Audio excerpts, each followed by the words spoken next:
As Chairman Hartgrove is not here today in person, she asked me to chair the workshop and the meeting in her absence. Casey Griffin on our staff will call the roll to establish a quorum. Casey? Mr. Cobbins. Here. Mr. Darnell. Vice Chairman Eby. Here. Mr. Hamby. Here. Mr. Holt. Dr. House. Victoria Harpel, designee for Dr. Emily House from DHEC. Mr. Jensen. Here.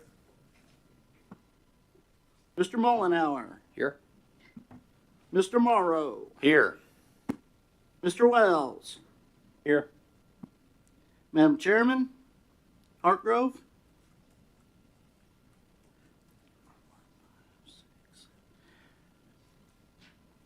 Mr. Vice Chairman, I count 7 members present. I declare then a quorum is present and we are duly convened. I'll further declare that Lillian Hartgrove and Nick Darnell are excused without objection, and that Ryan Holt is attending online, observing online. He is also excused without objection. Pursuant to Section 8 of Policy 1.400, the board meetings policy, workshops or meetings of the State Board sitting as a committee of the whole. I ask unanimous consent that the State Board dissolve itself into the committee of the whole for the purposes of conducting our workshop. Is there objection? Without objection then, I declare that we are in the committee of the whole for the purposes of conducting our workshop. And before we go into our formal part of the program, I want to take this opportunity to recognize and thank Mr. Gordon Ferguson, who is an outgoing board member and has served on this board for 6 years. Is that right, Gordon, I think? 2016. And before we recognize him, I would like to see if board members would like to make any comments, or the executive director. Yes. Yes, Daryl.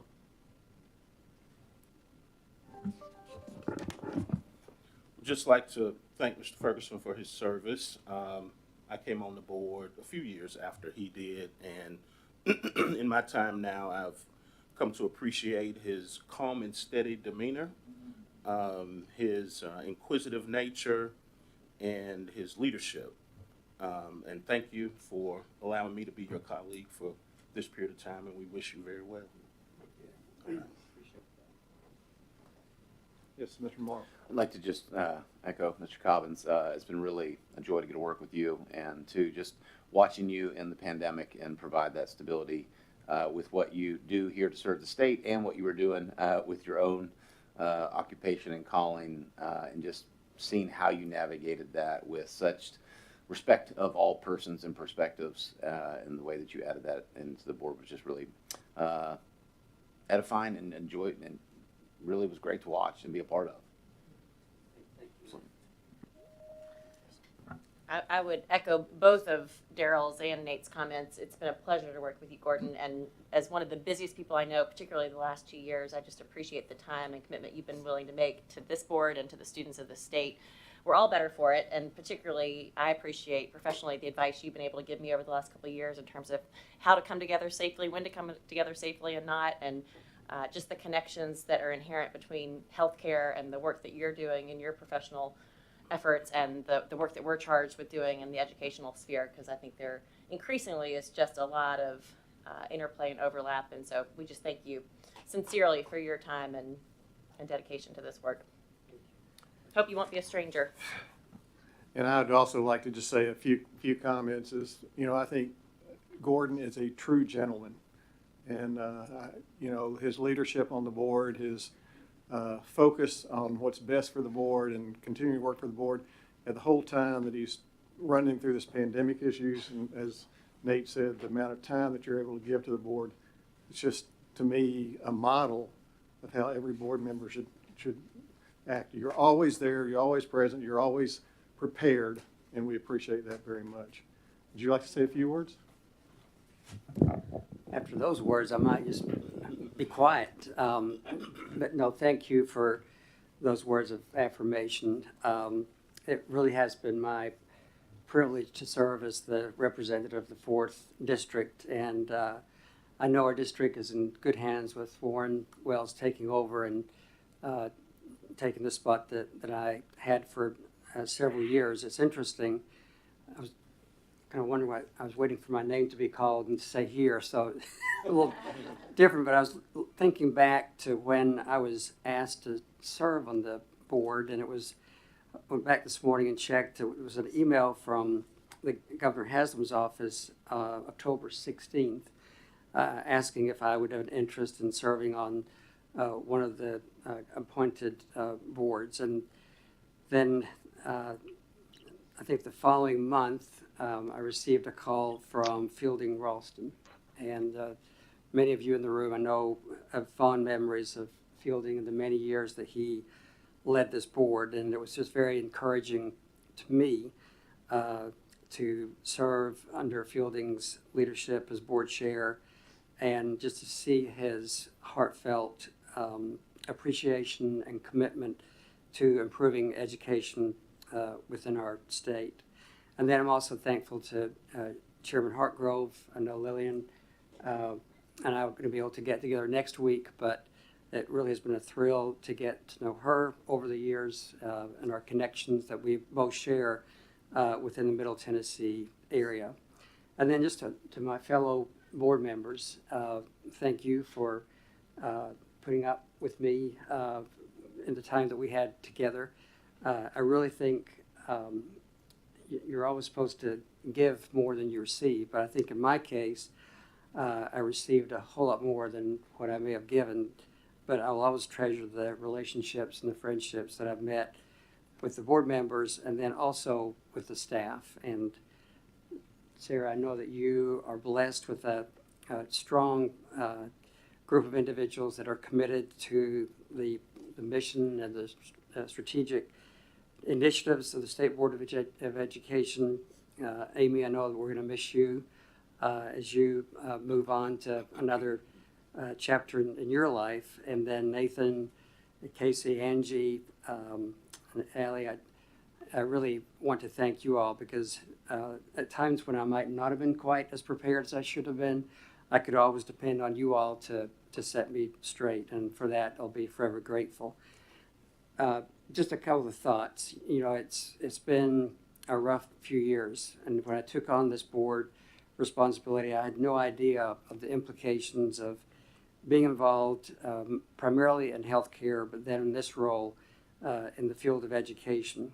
And initially I thought, well, this is going to be really great, because I can see where being able to articulate and support initiatives that are going to prepare individuals for careers, and particularly those that are interested in healthcare, this would be a really neat role to have. Little did I know that the main intersection between healthcare and education would be what we dealt with the pandemic and COVID-19. And just as we were struggling and scrambling at the hospital to figure out how to deal with this situation, we were seeing the same things being done in education with remote learning and other things that we had to move fairly quickly to make sure that our kids were getting that education that they so much deserve. So it has been a challenge, because that COVID did put a lot more burden on those of us in healthcare than pre-COVID.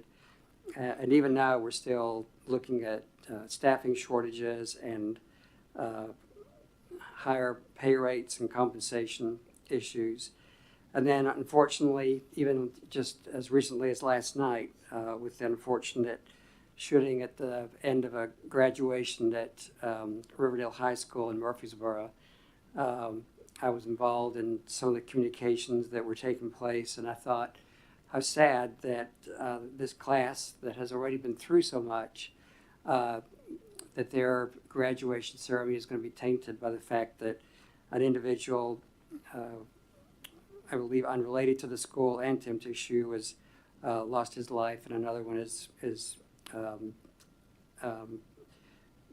suffering from various injuries. So it does kind of put the spotlight back on this board and in our education department about the need for us to better understand what our kids are going through and how we can help them become good citizens and support them in their goals.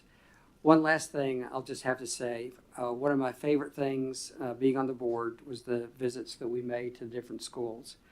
Not that I didn't enjoy meetings in this room and other settings and the board meetings, but my real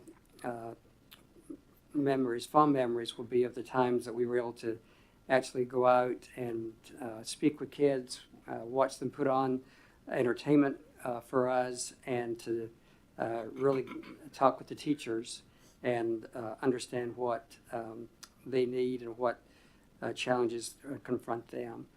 Secondly, I think one of the things that I think I understood better than some others was just some of our licensure actions. And I know that typically they can be toward the end of the meeting, but it's so important that we continue to monitor issues in terms of behavior and things like that really will undermine the efforts of our schools. And then I would want to just again say thank you to this board and to the staff for the support that you all have provided to me and the friendships. And I wish you nothing but the best as you continue to deal with issues that come before this board. And I know that we are in good hands with the newer members that have come on to serve. So thank you.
And we have another board member who we're going to recognize, I think, tonight at dinner, and that's Elisa Kim, and we certainly appreciate her service on the board, and we look forward to recognizing her this evening.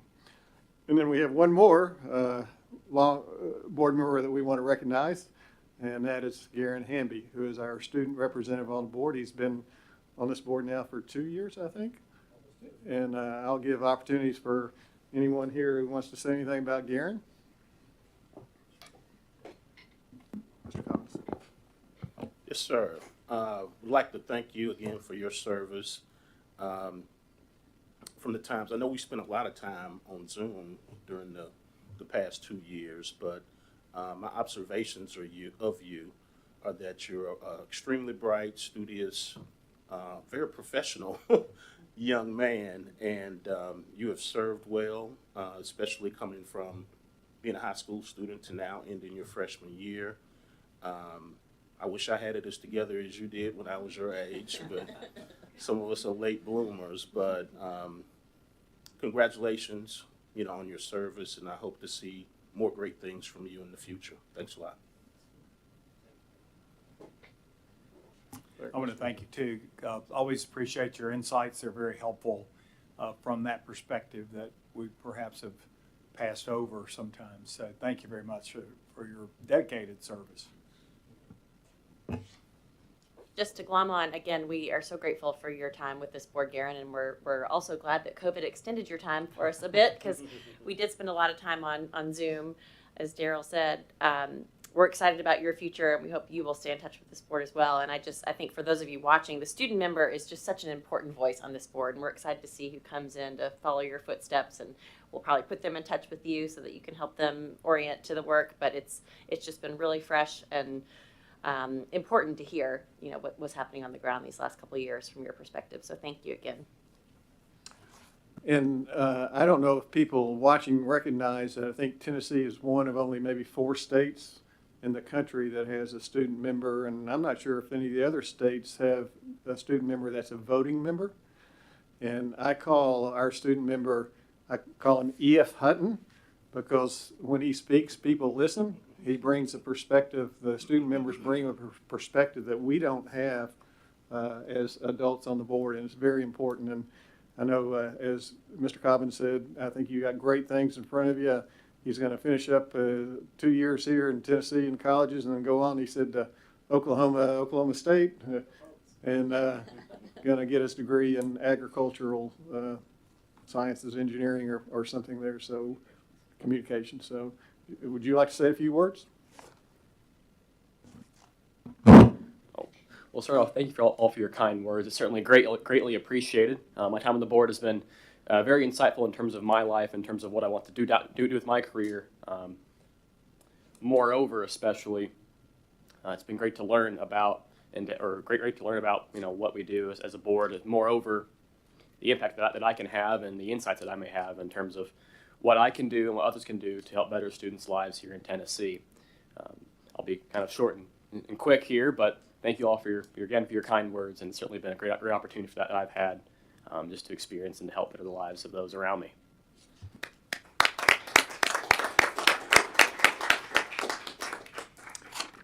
And now it's my honor to formally welcome Warren back on the board by doing the formal pinning services. Warren Wells, I'm sorry.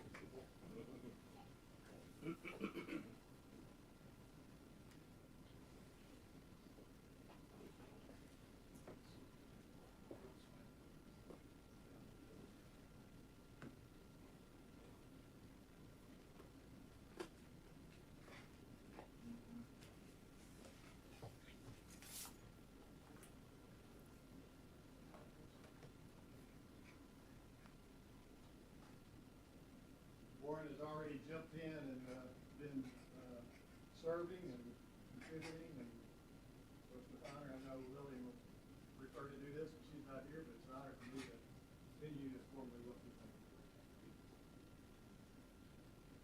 We have a resolution.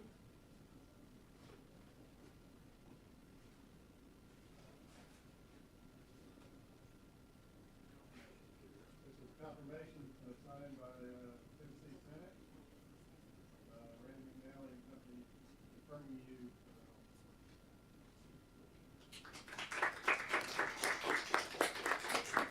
And Jordan Mollenauer will join us.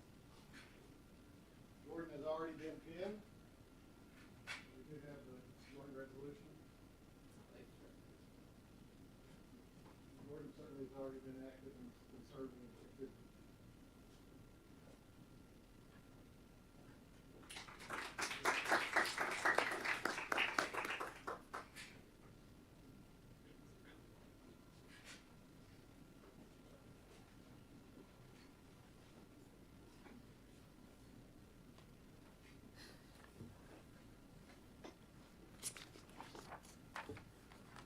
Okay, so now we'll get into the formal part of the agenda, and we'll start off the TISA and the State Board's roles. Ms. Charlie Buffalino from the State Department.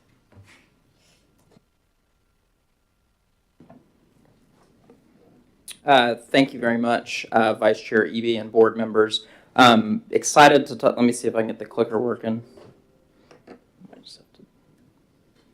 Excited to talk to you today about the Tennessee Investment in Student Achievement Act. I'm recalling I had a chance to chat with several of you the evening before the bill dropped to sort of walk you kind of through sort of what was going to be entailed in that. And that feels like it was maybe 5 years ago now rather than a few short months. But we are incredibly excited about this piece of legislation that passed. This is a historic moment for us as a state. This is the type of generational change for our students that it took 30 years to kind of come to this point. So what I'm hoping to accomplish today for y'all is to sort of walk you through an overview of the legislation in its sort of final form, and to try to highlight some of the pieces of the board's sort of roles and responsibilities in implementing Tza. We are sort of full bore into implementation on this right now at the department. We had a leadership retreat for a full week. The second legislative session was over, and so we are well kind of on our way in working through this and trying to implement it ahead of it coming into fruition for the 23-24 school year. You've seen our strategic priorities, and those are certainly captured in Tza. But I will start with just kind of walking us through the bill in the different sort of sections. The first, I think, and most important part is the goals that are encompassed within Tza. We were very intentional in wanting to try to focus this, even though this is about a funding formula, but being really clear about what are the goals that we're trying to accomplish and support with this change and how we're funding students. First and foremost, making sure that we're empowering all of our students to read proficiently by third grade. That's been a major focus, I think, for us and for the General Assembly and Governor Lee over the course of the last several years. And you'll see several specific tie-ins to that throughout sort of the formula as we walk through this. Also making sure that we're preparing each high school graduate to succeed in the post-secondary program or career of their choice, and making sure we're providing the resources to succeed regardless of their individual circumstances. So those are sort of the goals that Tza is trying to accomplish. The next section we'll talk about a little bit is the Tza guide. So by July 1st of every year, the department must create and publish a Tza guide. So there's a lot of rulemaking that encompasses Tza and the legislation itself, but a lot of what we want to make sure that we're able to provide for districts and what's required under the law is that we are outlining on an annual basis all of the procedures that go into this. We're giving districts all of the resources that they'll need. We're being very clear with districts on what's the sort of data we'll need to receive from them, how that data will be identified and submitted, how LEAs would deal with any sort of a dispute in data submission, and identify, most importantly for them, what those different qualifications are for some of the weights and other portions that Tza will fund for those districts. So this will be a living document, I think, that will change on an annual basis. As we learn more and we start rolling this out, this will be a major sort of focus and priority for the department to make sure that we're supporting our districts as we transition to this very monumental change in how we're funding students.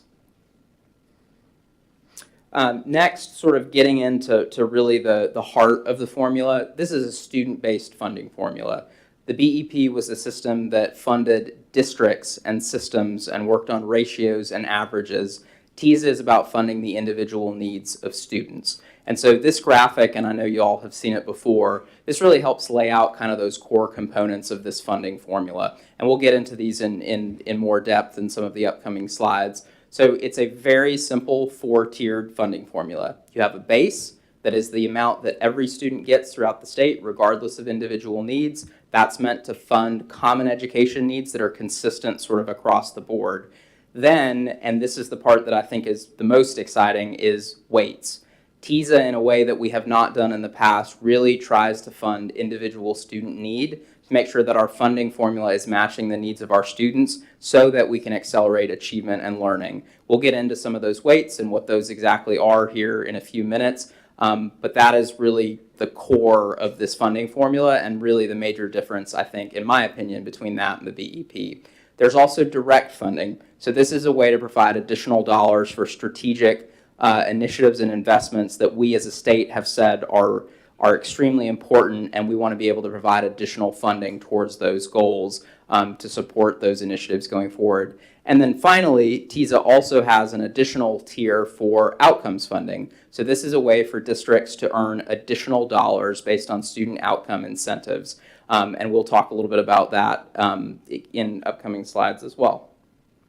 So this slide, I think, is really just to try to illustrate for districts what this looks like and how easy it is to calculate what funding is going to look like. So what this is we've taken a district and we've broken out what their funding is going to look like. This is a single page, and all you really have to do is take the number of students who would qualify for sort of each of these weights in each of these areas, and it's straight multiplication across, and then addition on the way down, and you'll know sort of what funding would look like. We had during session, and I think a couple board members were there too, we had a convening with TOS and a lot of our superintendents, and one of the activities we did as part of that is we rolled out our Tza Calculator, and they were able, based on the estimates they had at the time, to plug this in sort of in real time and start to get a sense of how that works.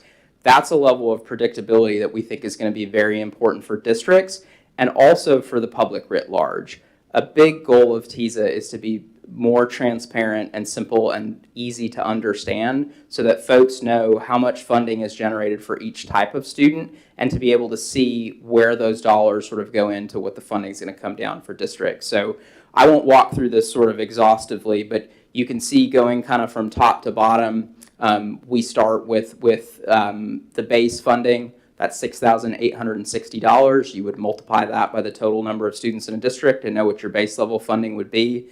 Then we get into the individual weights. Economically disadvantaged is a weight that's there at 25%.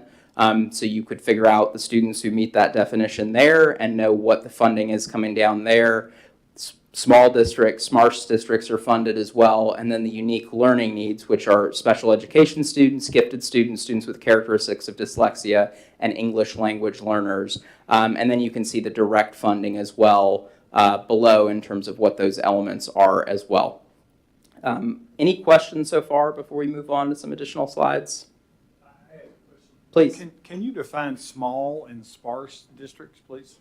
Sure. So a sparse district is a district that has, we took a federal definition, which is areas or counties in which there are 10 or less students per square mile. And based on feedback we got from districts and the fact of we have some geography challenges, particularly in East Tennessee, what we chose was a metric of 25 students or less per square mile. So if you were in a district where that's true, you would qualify for an additional 5% weight for each of your students. And then small is for county school systems that have 1,000 students or less. There is a 5% weight that would be applied to those students. Any other questions before we keep going? Okay, great. So continuing on with sort of the base and weighted and direct funding that we were talking about, there's a lot of rulemaking that is going to accompany this in the coming weeks and months. And that rulemaking will predominantly be the responsibility of the Department of Education.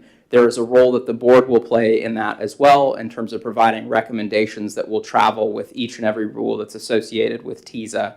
But I'm trying to articulate sort of in this slide a couple of those areas of upcoming rulemaking.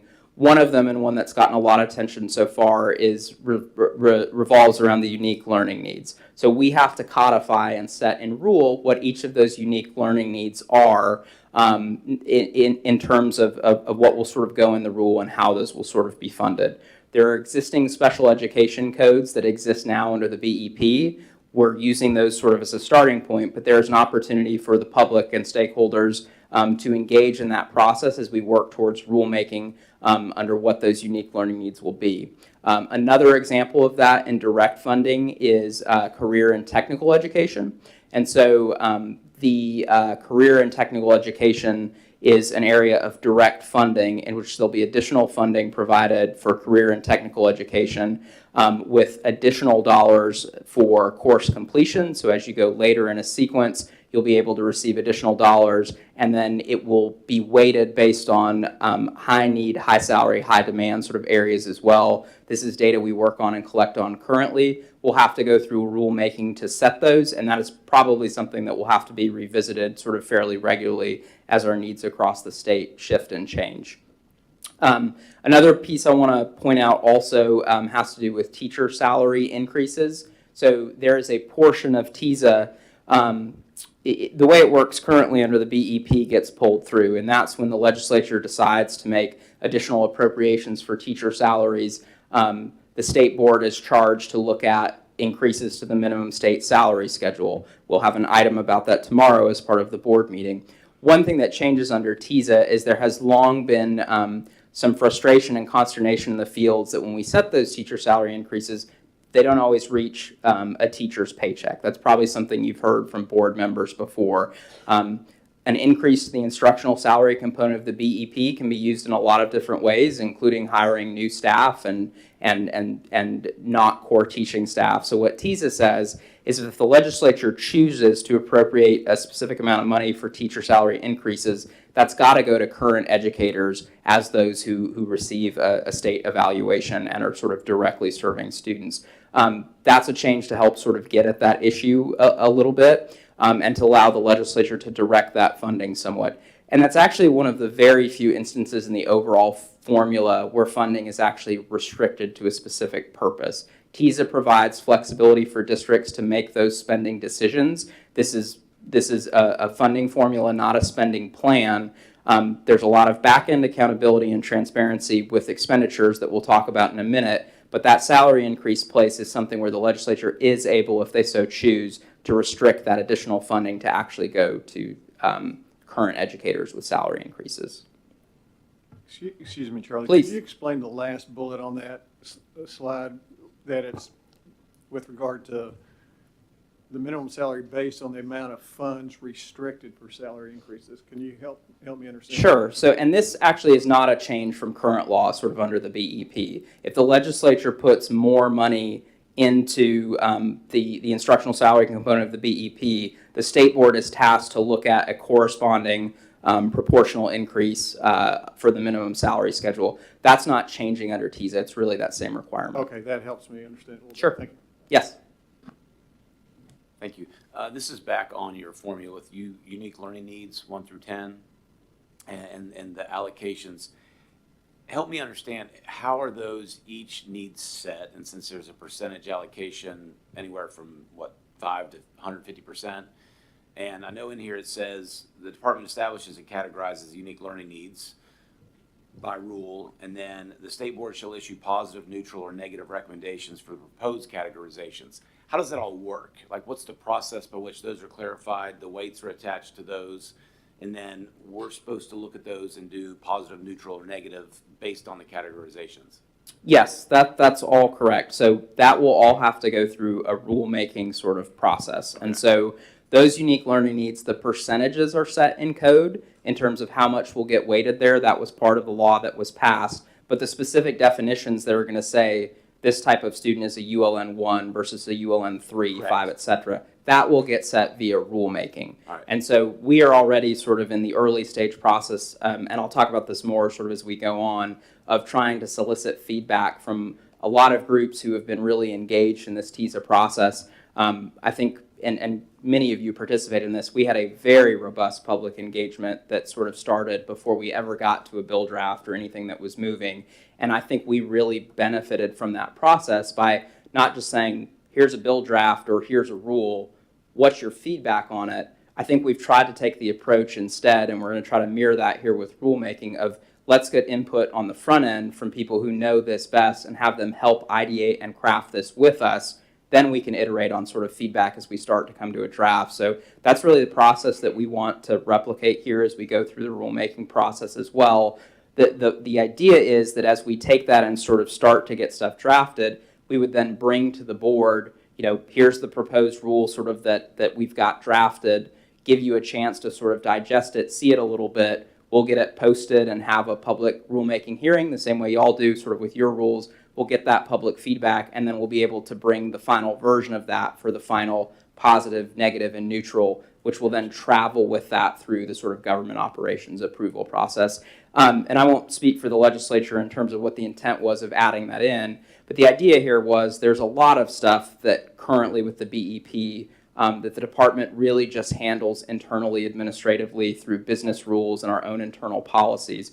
We really had a desire here, particularly with a more straightforward kind of funding formula that Tza is, to have that be much more public and to go through that public process of rulemaking to codify that. So the legislature, though, wanted to ensure, I think, that the state board continued to have a role and a partnership in that process. As you well know, most of the education rules, almost all of them actually currently are state board rules. We do have rule promulgation authority as a department too. And so the idea here, I think, was to have a little bit of a hybrid to ensure that sort of we're working together and there's a collaborative process so that the board can be engaged as part of that. Awesome. And just so I can make sure I understand, so like a unique learning need one, say it's dyslexia, that would be, okay, this is how much a student with dyslexia is going to get above and beyond the base. Yes, Using sir. it as a hypothetical, I'm not saying you're doing that for one, but just as a hypothetical. Yes, sir. Yes, And sir. then- That's true of all the weights, right? Right. It's just a percentage of what that base is. If that base goes up over time, those percentages sort of stay there. That's why I think it's so simple to get to those numbers in that sheet that we were looking at And earlier. so if a student has more than one, would they go to the highest percentage, or would they just go both percentages added together for their funding? That's a great question. So the law says that a student can be funded for up to 2 unique learning needs if Okay. we're just talking about special education. If you happen to have characteristics of dyslexia or English learner, you could see more than 2 in that scenario. So you would get funded at the highest 2 if The you highest had. two, okay. Mhm. All right, That's thank you right. so much. Sure. One other question on that. Please. With regard, if, say, dyslexia is a unique learning level 1 this year, is it always a 1, or does that get reevaluated every year? Great question. I think we would want to look at these at a fairly regular basis. The same way y'all sort of sometimes choose to revisit your rules, we can sort of do that too. I think there are certain areas which we know will have to get revisited fairly frequently, and one of them I talked about before was like the CTE direct sort of funding allocations. The whole idea there is we're staying current what's in the field and react to sort of what we're seeing there. But if there is a need or a desire, or we're getting feedback that we need to look at those definitions for ULNs, that's definitely something that we continue to look at sort of over time. And, that's a strength of this formula, I think, in general. I think part of the reason, again, just my personal opinion, that it was so hard or took 30 years for sort of a change like this to come with the BEP is everything was so interconnected and complicated. It's hard to just go in and change one thing without the whole sort of domino changing. When you look at the law here and sort of how it's broken down, it is possible to go in there with a scalpel and make a slider adjustment as we change without having, a whole sort of overhaul like we sort of did with this process. So student-based funding formulas are better suited, I think, to be flexible to changes sort of over time also. And that's something we'll certainly, be keeping a close eye on and engaging in with all the stakeholders affected by this. Great. I had a couple of questions. Please. Go back to that slide if you don't mind. So on that line, charter facility, existing, recurring, can you describe that, what that means?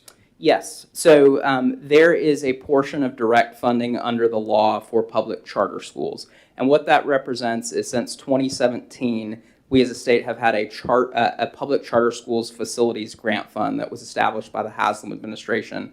A big goal of this formula was to try to take as much of the funding sources out there and try to put them through the formula rather than having disparate sort of grant programs here and there. So really all what we were doing with the public charter school facilities funding is we were taking the recurring dollars that were going through that grant fund and moving it into the formula. And this is actually an area that changed throughout the legislative process. Initially, when I met with some of you that night and presented the bill, this charter schools component was going to be a weight rather than direct funding. But given some feedback we got from stakeholders and legislators, there was a desire to move it into direct funding. I think the main reason they wanted to pursue that, and I haven't touched on this yet because I haven't gotten to that slide, but the split between state and local, which we will get into more in a second, the state covers the full freight 100% of direct funding and outcomes. The state-local split only applies to base funding and weights. So districts would have had to contribute some amount of local money to that charter school weight, but in moving it to direct, that is fully funded by the state. Follow up on, so, and this goes to the others, does this money follow the student, or does it follow to the system and they are obligated or some way? How do we know that money is being spent? If you had a UL in 7, how do we know that money is going to be spent on that student, or approximation of that? And you may be going to touch on that later. But Yeah, I am. If actually we could hold, we are going to get into that quite a bit here in a little bit. All right, I'll keep plugging away. I know there are other department folks who have presentations they want to get to as well. So we already covered this slide. Okay, student outcomes incentives. So This is something we are actually, in the midst of going through right now. There is a portion of the funding formula, like I talked about earlier, that will provide additional dollars for student outcome incentives. There will be a specific amount of money that's appropriated by the legislature on an annual basis in terms of what that pot will look like, and then any money that sort of is left over that would normally revert back to the general fund, rather than that happening, it will actually cycle back into this outcomes and sort of stay being spent on K-12 education. So for these student outcome incentives, the law lays out that the department will sort of set this sort of through rulemaking, and that we will look at it on a regular basis. And it also names an advisory group that the commissioner must convene when looking at this if there are going to be any changes to those outcome incentives. You can see some of the folks sort of on the slide. I won't go through all of them that are named directly in the law. Your board chair, Lillian Hartgrove, is one of them, and she participated in a few sessions and meetings that we've had recently.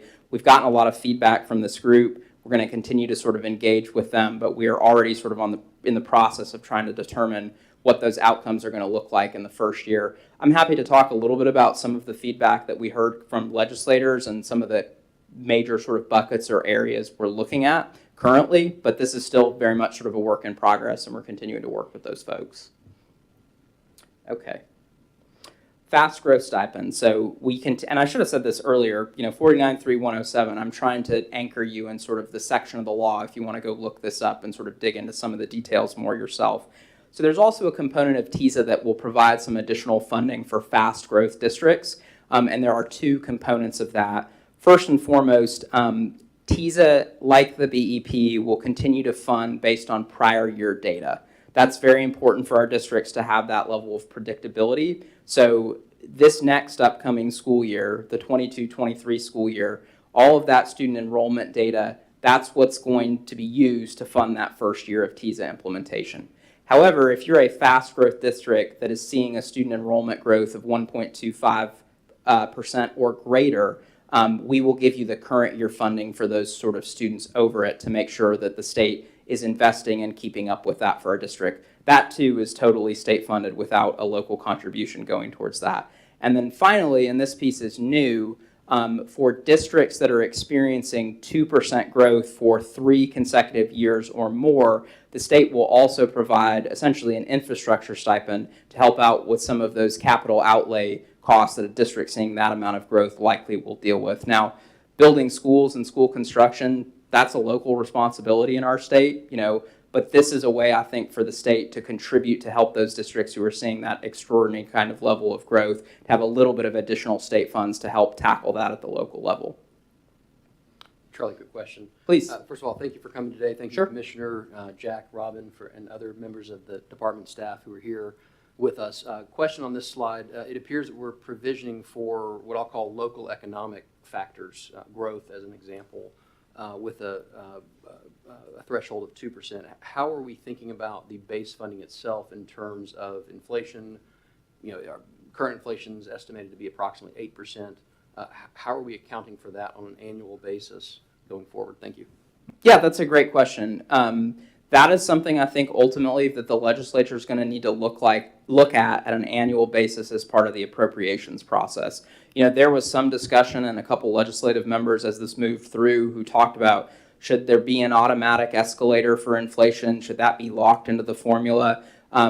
We fundamentally think the answer to that is no. That's something that when we do appropriations every year, that's something the governor's team looks at when they develop the budget and sort of propose that. And that's something that I know the legislature sort of looks at as well. So we didn't think it made sense to lock that sort of into the formula. And, the beauty of this formula is you make a change to the base and that flows through the weights and the other amounts of the funding. And so it's pretty easy to figure out, I think, where you want to go and make an annual adjustment to the base if that's the direction that they want to go from a funding perspective.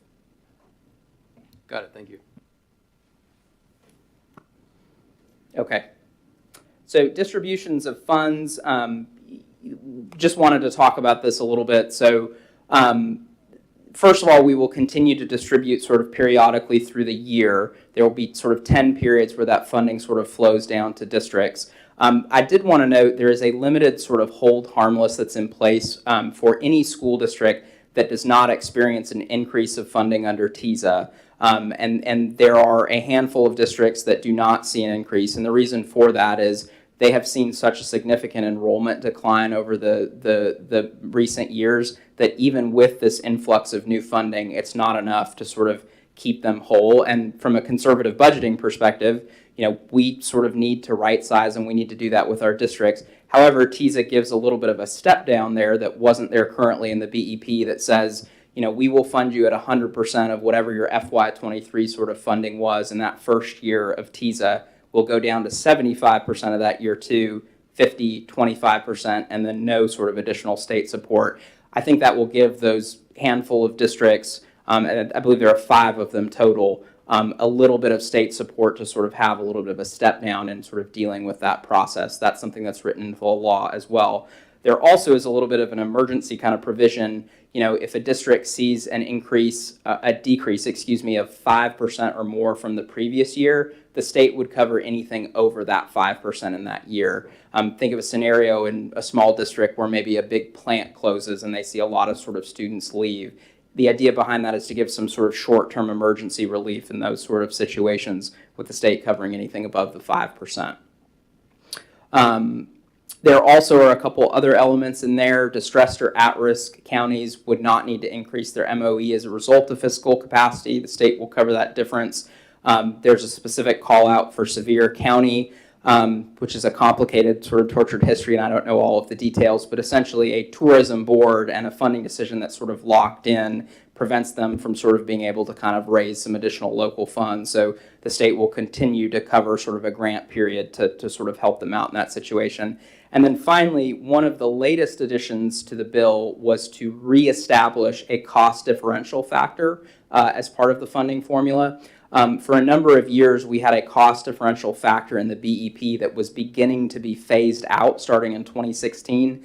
Essentially what this cost differential factor is something of a cost of living adjustment, if you will. And so CBER, which is one of the organizations that calculates fiscal capacity, they make a determination based on looking at non-governmental wages in counties, and there are a handful of counties throughout our state that would qualify for that. So it's essentially an additional grant program that is outside of the funding formula that will provide some additional funds for those districts that are seeing really high sort of cost of living, essentially. So that's something that got put in to the legislation as well. Charlie, quick question regarding Please. Sevier County, and I realize you said it's a tortured history. I don't want to torture it anymore. Sure. Are you saying that the exception is that Sevier County will not receive that additional funding? No, they will continue to receive an additional grant fund to prevent them from having to sort of raise taxes sort of locally. Okay, my question there is, my understanding is that sales tax revenue in Sevier County is up 30 to 40% over the last couple of years, which is great for Sevier County. I guess it raises the question, why are we applying state funds to Sevier County when they presumably are doing quite well, when those funds could be diverted into other counties that may not have grown by 30 and 40%? Yeah, my understanding is it's not a large amount of money. First of all, I think, Commissioner, it's like do you recall the exact funding amount? Yep, so it's $1.8 million, and it is just specific to a single bond where they were prevented as a district or region to be able to increase funding. There were some constraints there.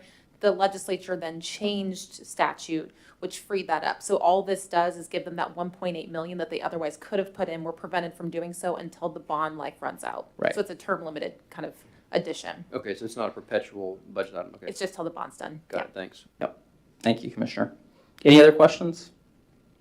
Okay, let's get into local contribution and fiscal capacity. And obviously this is an area that I think got a lot of attention. So I talked earlier about state and sort of local split. So I want to kind of briefly walk through kind of how this will work. So essentially what I'll say up front is this will continue to function for right now in the exact same way that it was calculated under the BEP.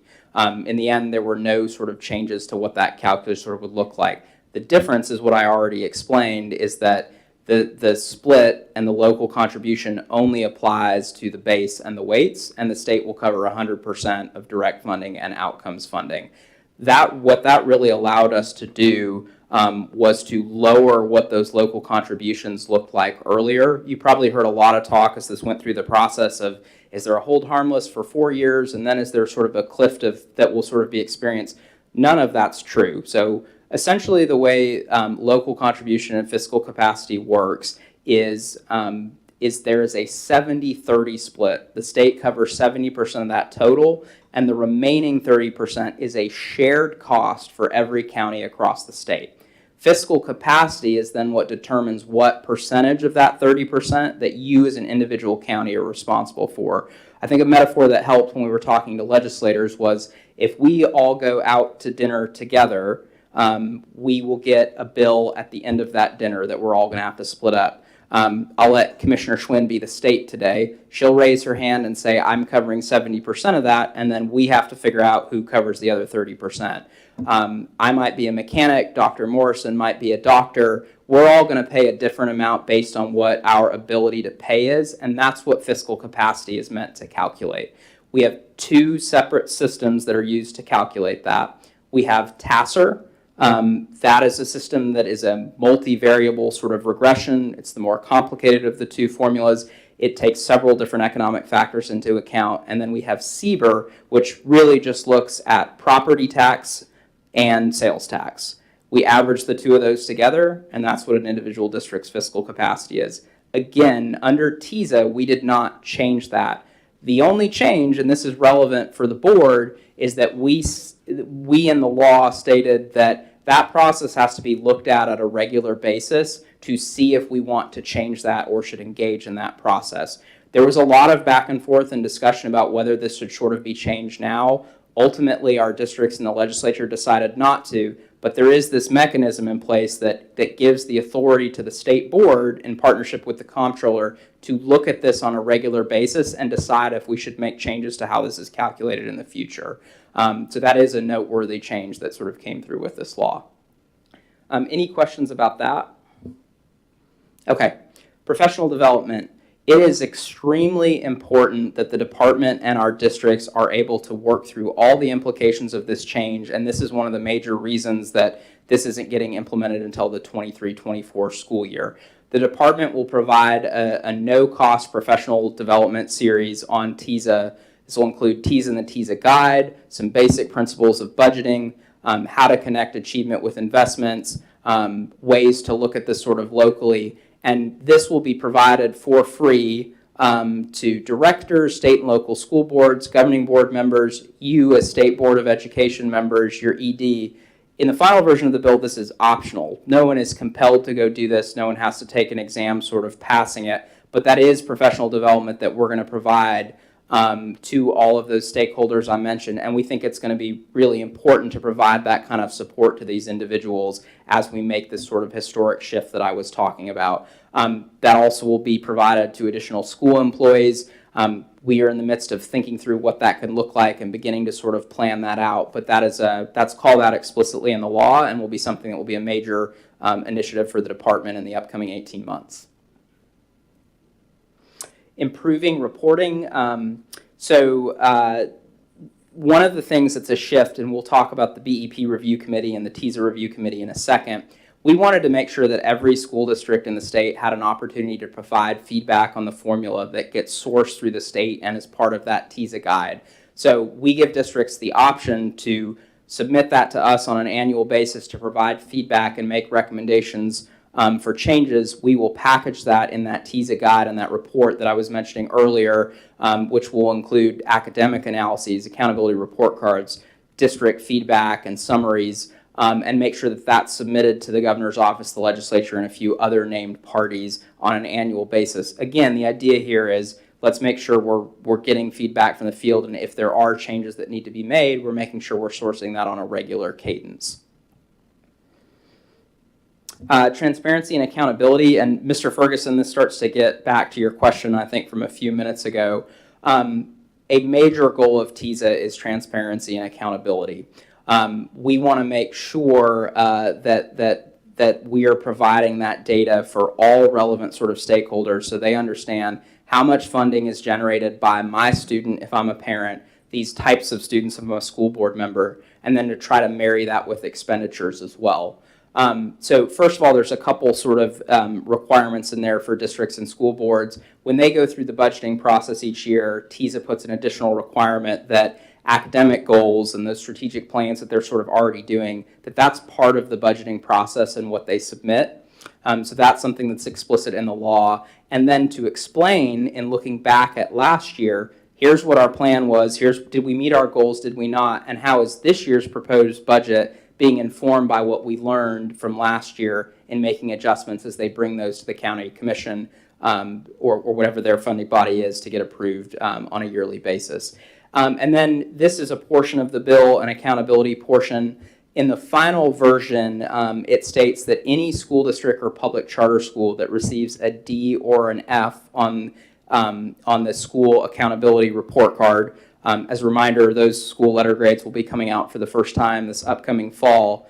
And this is a role of the board as well. The board has the authority to call any of those schools or districts to either the board or a separate committee that you might sort of designate to discuss their funding and their outcomes, and essentially to have a hearing to sort of discuss that.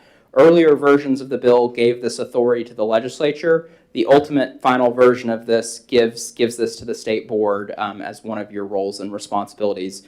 It's not mandatory. It does not say you must call those schools or districts in front of you, but it does give you that authority to do so. The results of that hearing can lead to a couple different outcomes that are specified in the law.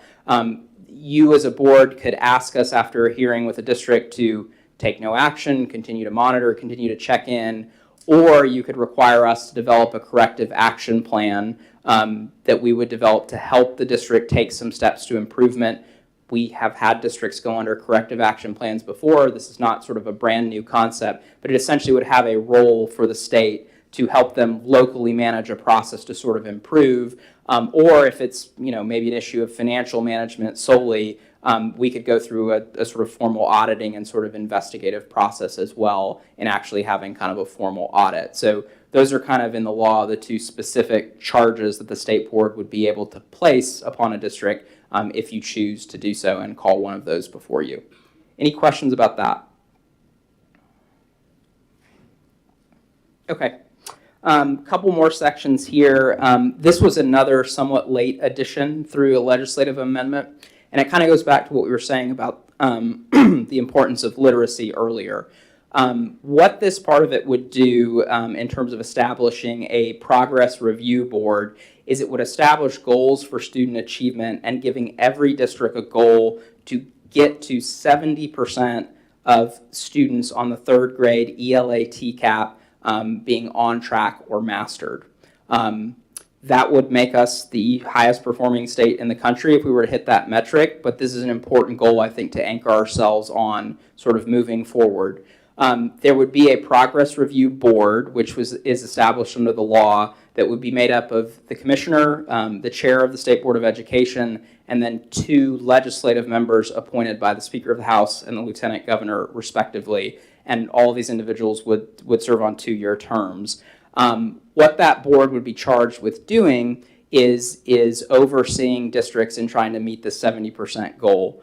The expectation would not be that a district reaches 70% in 3 years, but that they would close the gap by 15% over that year period. So it tries to set up kind of a regular sort of goal that we're trying to sort of to over time sort of meet that. At the end of 3 years, if a district does not meet that target, which again, it's 15% of that gap. So it's if you're a high performing district and don't have as far to go, it won't necessarily be 15%. It's proportional based on your gap to 70, if that makes sense. Charlie, just on Please. that note, that 15% is reevaluated each year. Is that correct? It's a 15% goal over the total of the 3-year period.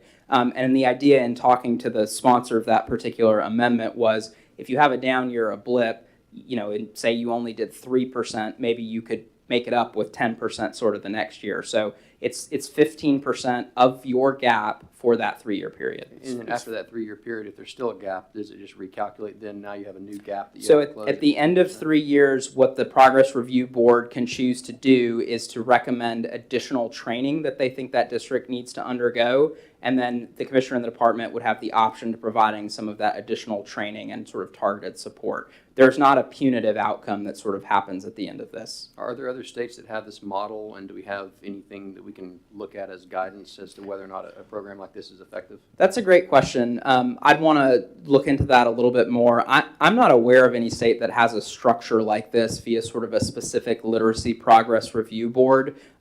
We have really, I think, taken a lot of steps over the course of the last 2-3 years to really have laser focus on this. I'm not sure there's a model out there, though, that is exactly like this currently, but I'm happy to look into that further. So let me understand the 15% gap. So if they're at 30% now, the gap would be 40, and 15% of that would be 6%. So they'd have to go from 30 to 36, or is it 15 percentage points? It's the former. It's the Okay. former. And we actually, there was a version of this that was drafted that didn't accomplish exactly sort of what we wanted to, and so we did a late-minute untimely filed amendment to make sure it sort of got there. But the idea was that, you know, it's not realistic to close all of that gap in a 3-year, and if every district is in a different spot, that is a goal we should all hold ourselves to, and we should take things into account that can get us there, but it should be individualized based on kind of where a district's at, and then we hold them accountable to their ability to show that growth towards the goal. So if there's 147 districts, and if all 147 didn't close that gap by that 15%, the PRB would be looking at all 147 districts, That's a possibility. and we've got the resources in the PRB to do that, right?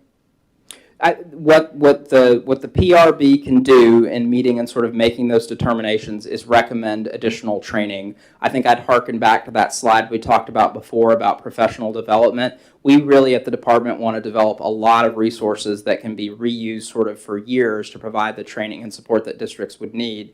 You know, I think largely what we would be looking at in that sort of scenario is how can we further customize and individualize sort of supports for those districts going forward. But it also may then turn into a broader conversation about the legislature of what they might want to do at that point in time if something like that were to occur.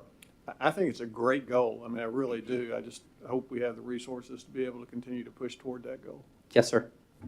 And just very quickly, if I can, the current data is that we have one district who has hit 70% and 28 total schools in the state.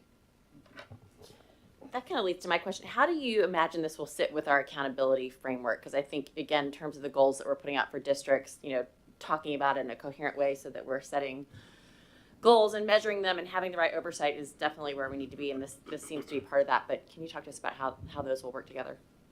Yeah, and Commissioner, if you have something to add on too, please feel free. You know, this is a new goal, right? This is not a goal that is in our current state, you know, accountability framework. I don't think it's contrary or in conflict with that in any way. I think it's really putting an additional laser focus on third grade ELA proficiency. You know, we're going to talk about it more tomorrow, but, you know, we have had significant changes to third grade retention that the legislature has taken action on. And I think every step of the way with this piece of legislation, really the last couple of years, we have heard from legislative leadership the importance of really focusing on that goal. I think they saw this as another way to put an additional spotlight on that. I agree. I mean, and this is just my personal viewpoint, but it seems like it might be wise to consider incorporating it at some point into the accountability framework, just so that it's publicized in that way. It's sort of part of those coherent sort of expectations that are set for districts. But I wonder over time how we could marry those things so that it's, you know. Got it. No, and I mean, that's a very good note, and I'm certainly something that we can look into and sort of exploring that further. I mean, coherence is critically important in an accountability system, and looking into that and making sure we're providing that for those districts, the clarity of expectations, and making sure that these metrics are working together is really important. I would agree with you on that front. Okay. Accountability requirements.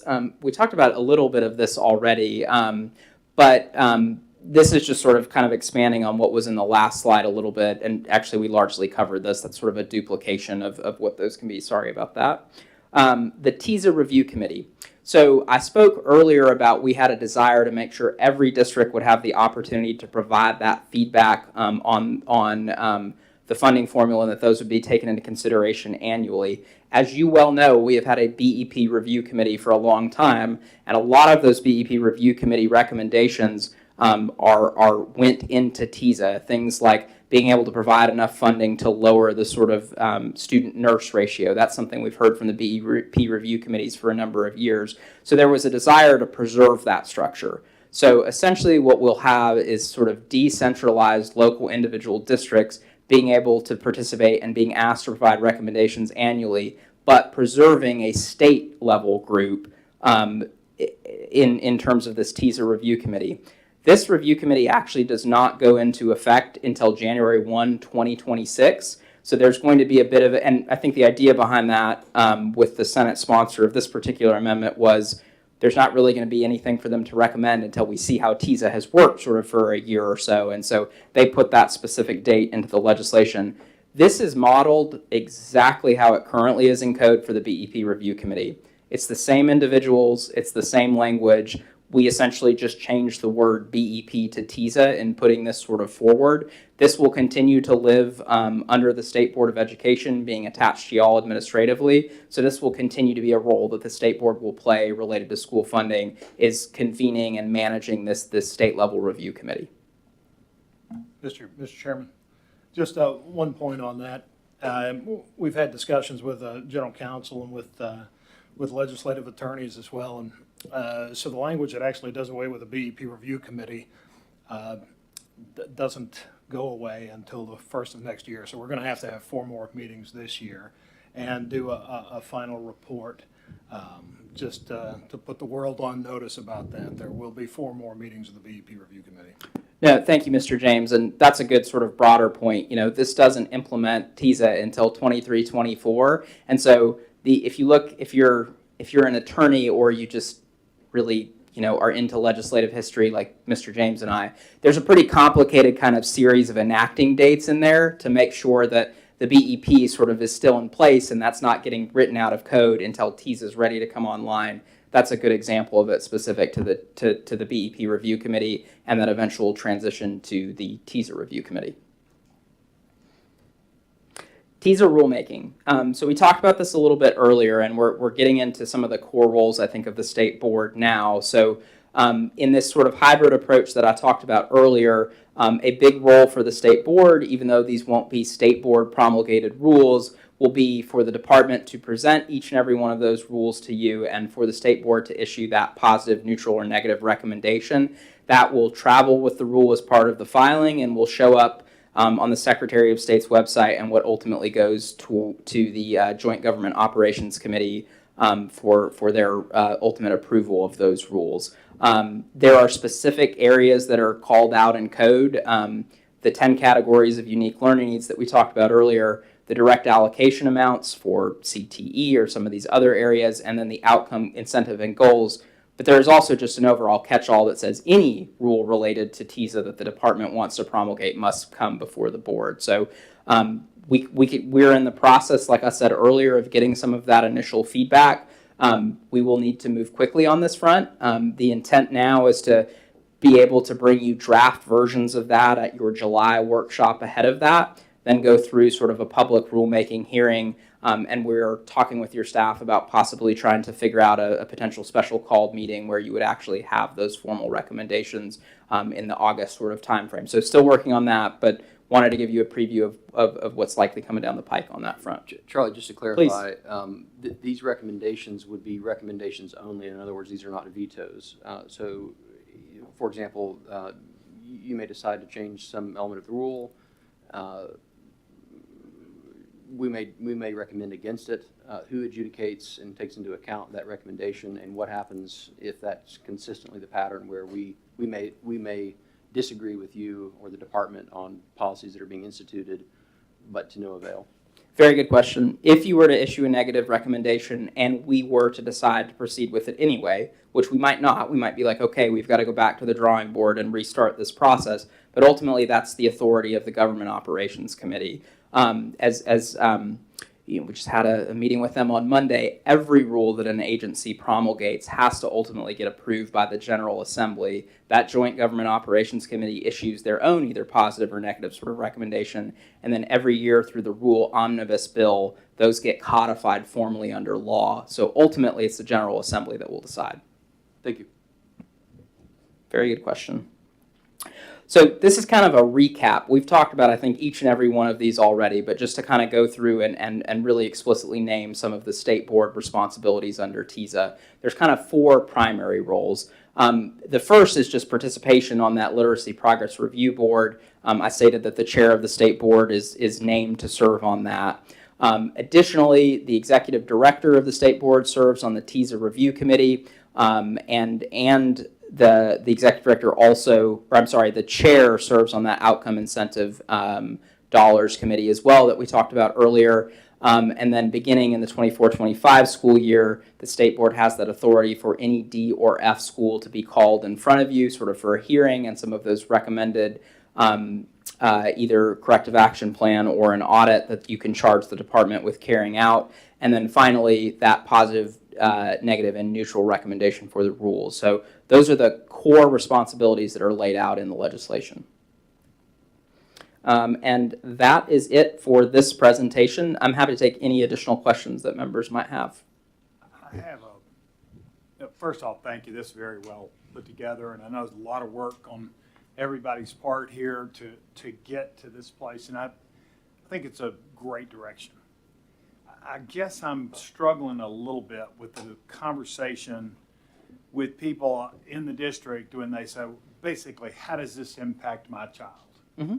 Because we can go into all the ULNs and they're not going to go there with us. So I guess, and I don't need an answer to this question today, but I sort of asked that in the other question. What happens? Sure. Does the money follow the student? Another question is we've got the ESA coming in. What's going to happen in that with all of this? And I'm not asking for an answer today. I really would like to have further discussion on that or some way that we can get clarity so that when we're back home and somebody says, well, how does that work? We don't sit there and go, you know, the ULN 10 times 70 for 5%. You know, all good work, great, but I don't think that's... Yeah, and I should have expanded on... It's hard to answer that question without some better clarity around Sure, and I should have expanded on that in more detail. For your second question about sort of ESAs, we're in active conversations with the Attorney General's office and the Governor's office to figure out exactly sort of what next steps are on that front and, you know, the injunction and getting clarifications on those questions with that ruling that came down yesterday. So I'll punt on that one until we hear back from them. I'm not asking for an answer. I'm just raising this as a question that I think we're going to have to communicate to the people that we represent. I'm really not asking you or putting you on the spot. I would like to address your first one a little bit because I should have expanded on it sort of earlier. Because it's part of a broader kind of theory of action and change that a formula like this we think can drive. So because of the simplicity of this formula, you as a parent or a local member, you will be able to determine exactly how much funding a child generates based on what categories that student falls under. And, you know, in an earlier presentation, you know, we showed some examples of that, of like Johnny's getting $11,342 for this reason, Susie's getting $14,020, and just sort of illustrating what that is. That's information that parents, school boards, everyone involved should know. You're sort of getting at a question of how do we know where that funding went, how it was expended, and whether it met the needs. We don't want to tie our district's hands and tell them in a very prescriptive way, you must spend this funding exactly sort of on that child in this area, in this sort of circumstance, because we don't want to eliminate sort of innovations or things that are going on that are working. We do want them, and they're required under current law to provide school-level per-pupil expenditures. That is an extremely messy and hard to do in a meaningful way under the BEP because of the way that formula works. In a student-based funding formula that's driven by individual student needs, that is very easy to do. And so when those expenditure reports roll out for the first time, districts, board members, and individual parents, I think, are going to see in very specific detail exactly how that funding got spent. And if my Johnny generated this much and those services went to the central office or were used sort of in a different way, we're going to be able to see that. And I think that can drive change, and that's part of what we want to empower people to have in terms of the transparency and reporting. And ultimately, where you want to go is you want to be marrying those sort of financial outcomes and data points with academic ones, right? And not just for accountability purposes and transparency, but for learning. If I'm a principal at a school who I didn't quite get the goals I wanted to get to, I don't just want to look at the school down the street and sort of see what they did. I want to go look at a school that had a similar population that maybe beat the odds or hit it out of the park, and I want to go learn from them.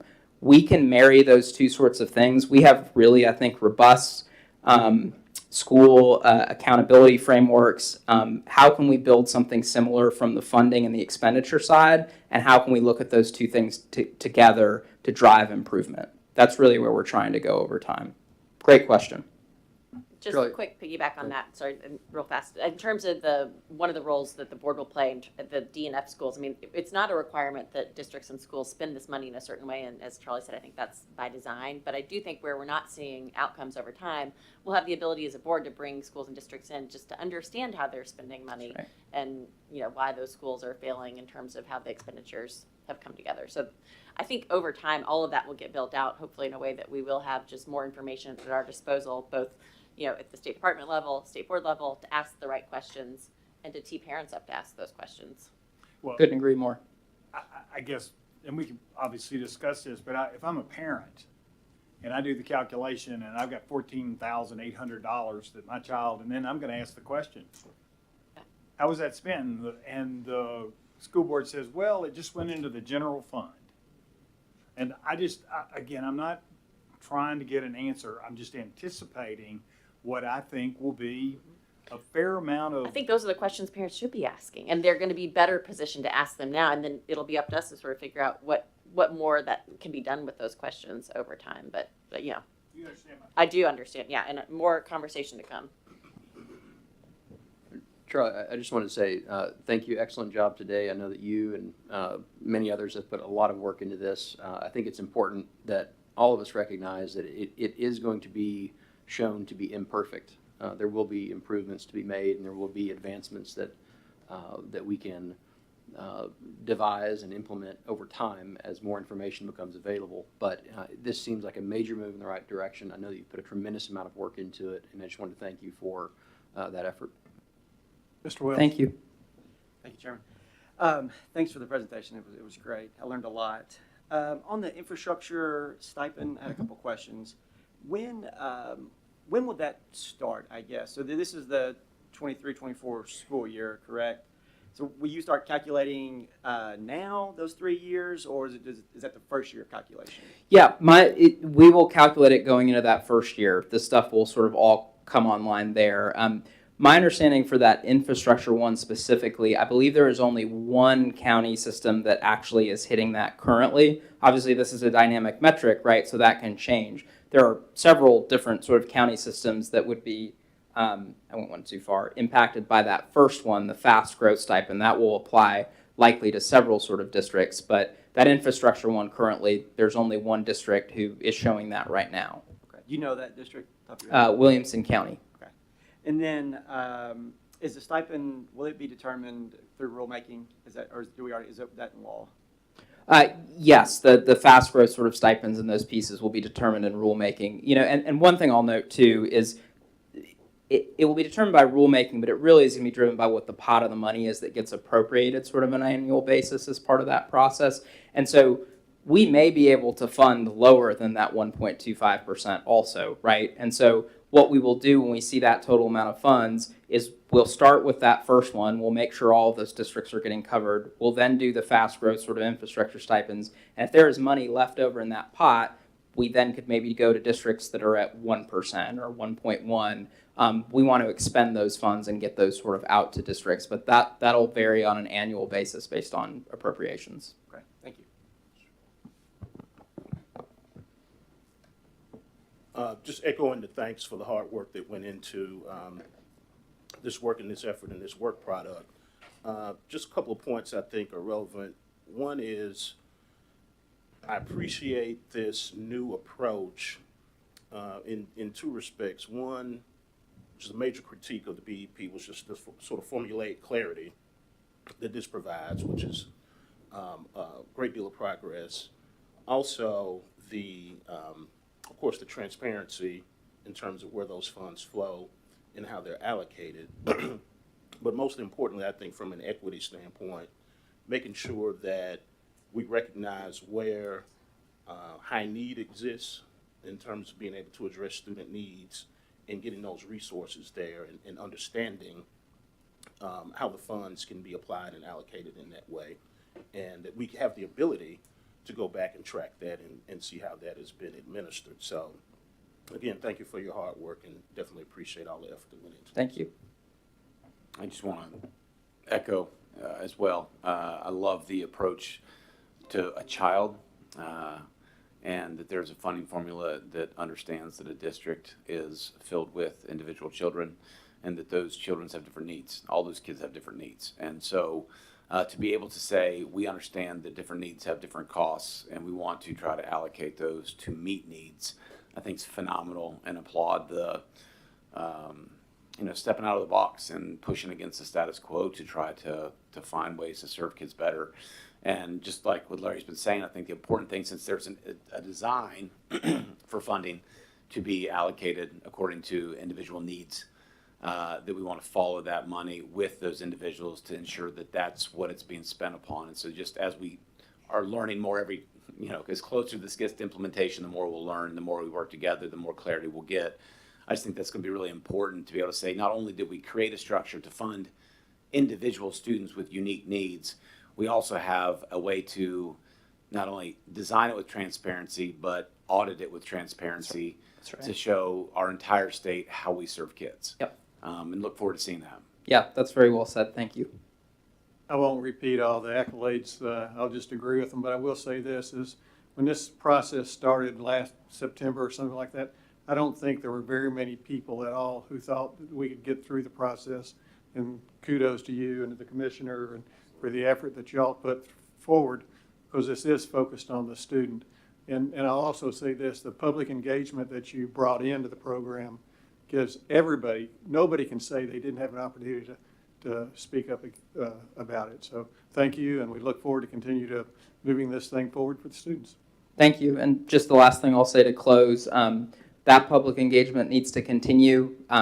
We think that's super important, and we're going to continue to sort of do that. I was going to say certainly one of the individuals who thought we could do it is sitting to your left, and so and I was there too with her. So we're very grateful at the department for Governor Lee's leadership and his ability to go bold and do this when so many people didn't think it could get done. I think to echo Mr. Mollenhauer's comments, there's always things that we're going to need to continue to look at. This is a great starting point for our state. We are really proud of this formula that got developed on behalf of our students and kids. And implementing this and implementing it well is our top priority at the department going forward. And I'm just very grateful to the General Assembly for meeting us there on this one, and for Commissioner Schwinn and Governor Lee's leadership in choosing to go attack this thing. Thank you. Okay. Yep. Thank you. So as we talk about engagement, I think next on topic is the ESL listening tour. Dr. Coons. I am very excited to talk about engagement and the engagement that my team had across the state in January. One of the things that shifted in the academics department in October is we rearranged a little bit to make sure that as we were thinking about academics, all students were represented at the table. So as we were thinking about instructional materials or literacy or supporting implementation of math, we were thinking about all learners. So we shifted the organization. So I have a section underneath me that is led by Assistant Commissioner Jennifer Jordan, who manages our special education, our dyslexia, and our English learners. So it was important to us as we made that shift to learn from the field what was going well, what was challenging, and really take a step back and learn what our supervisors who support our English learners across the state were saying. So this is an opportunity for me to share. Obviously, all students, no matter where they live, fit into our academics body, but we also wanted to talk about how students were being supported to be ready and how our educators were being supported to serve all students in all of their needs. So I want to give a huge shout out to Robin McClellan, Jared Miracle, Deborah Franz, and Hannah Gribble, because they spent over 10 hours listening in core regions to a lot of English language learner supervisors, a lot of EL teachers that represented over 47,800 of our English learners and 85% of our student population in over 76 districts. So really want to give them a shout out for taking the time to listen, take really good quality notes, and they did a pretty deep qualitative analysis of what they were hearing across the state. And I asked Jared this morning, what would you say? He said consistently across the state, the biggest message we heard is we need the opportunity to collaborate together. We need the opportunity to come together as EL staff and really think and collaborate and problem solve together. So you're going to see some of that in the data that I'm going to show you, but he wanted to make sure that we shared that as a high level finding in the conversations. So the first question we asked in each of the regions was, what is going well? What is working well? What are things that are happening in the field that are really helping you? And all of our questions you're going to see are really driving at that instructional level. So what is happening to help instruction? They talked about collaboration in their districts. In their districts, they felt like they were having good collaboration with general education, special education, CTE, and the teachers felt like they needed that collaboration across school districts, but at the district level, there was some good collaboration going. They also talked about the alignment of the language and the TN academic content standards and how those were very aligned in their work. And they also shout out, I know we all do instructional materials at the state board, and you see those and hear those, but one of the strong points that they appreciated that was the emphasis in the instructional materials around access points. And we talk a lot about access points in the instructional materials to make sure that English learners have the opportunity to access grade level curriculum in their classrooms.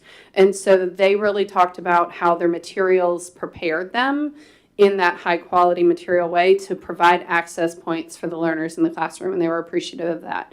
They also appreciated some of the availability and flexibility in ESL scheduling and service models that they were able to provide across student needs.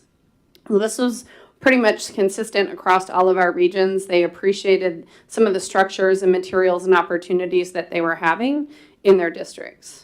When we asked them what was not working well, you'll see that the font gets a little bit smaller. So we have lots of areas and opportunities to revision and support our districts across the state. And I think Charlie's presentation on Tza and the unique learning needs gives us a great vehicle to start thinking about a lot of these spaces. This is divided into planning and instructional concerns that they provided around instruction, some of the scheduling concerns, and some of the staffing concerns that they had.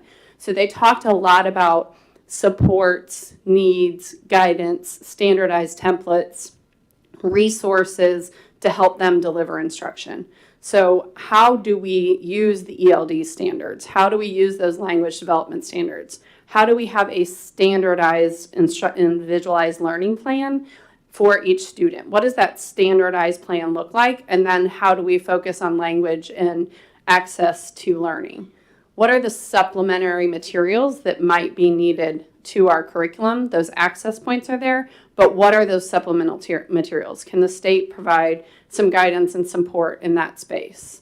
Coordination of services. So when they look at that IEP, that ILP, how do they coordinate those services across all of those space? And then there was a lot of conversation around our long-term Ls and our students who are considered SLIFE. They have that interrupted learning experiences. How do we support those students who aren't having success in their educational opportunities? How do we give them career pathways? How do we provide opportunities in a structured way? So it was great feedback for us. It's some of the things we're talking about as we're thinking about those unique learning needs and really digging into some of the guidance and supports that the English learner team can provide around English learners and some of those categories in the unique learning needs. This concept is why I'm here. I think Chairman Hartgrove really had heard in the field that there was some frustration around the 1 day hour compliance that was consistently represented in our feedback around scheduling. There is, if I have to have an hour of day of service, what if 50 minutes is enough? What if 45 minutes is enough? We heard that very clearly in all 8 regions. That's something we definitely need to look at and bring to you and talk to you about, is that level of ESL support needs to be customized in that ILP. And it needs to have some flexibility depending on the needs and where the student is and what those needs are defined in that individual learning plan. So I think there's a lot of opportunity for us to talk about that individualized learning plan and think about some flexibility in that 1 hour compliance metric that is there right now. I also think that as my colleague, Dr. Maves, is going to talk about in a few minutes, there are some staffing concerns about the ability to staff ESL and the capacity of ESL having to travel between buildings and not getting the opportunity to collaborate. So if I'm an ESL teacher and I have 5 schools, I'm spending a lot of my day traveling between schools and not supporting children. So how can I focus my attention more efficiently? And a lot of our supervisors said they couldn't get enough ESL candidates. And so they were spreading their ESL teachers very thin because they didn't have enough teachers with endorsements and those kinds of things. Really excited to hear about the work in other divisions that are adding those ESL endorsements to our teachers so that if I'm a teacher in a building, I can have an endorsement and I can support my students. So I think we're doing a lot of creative things that will help alleviate that concern over time, but we need to think about in the bridge how we continue to support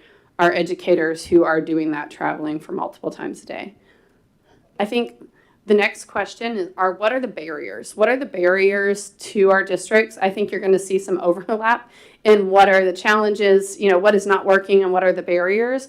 But they clearly talked about this variance around what an individualized learning plan was.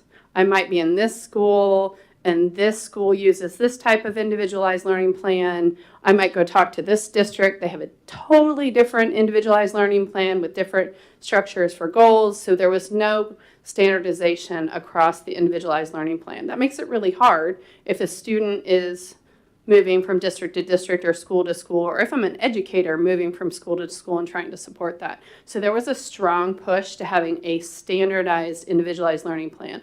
And we've been doing a lot of conversation talking about that, what that might look like, and hopeful that as we look at our procurements around IEPs, we might be able to create a standardized individualized learning plan to support our EL services and our EL supervisors who really are asking for that standardized approach for all students. It's a template, and then you pick those individualized supports within the template, but that template is the same no matter if I'm in Williamson County or Humboldt. It gives you that template and that standardization for how students are supported, but allows you to customize what those students need inside a standardized template. And when I talked to Jared this morning, he said that was reiterated time and time again, is that we needed some standardization to help move that work forward and to create some consistency and coherence.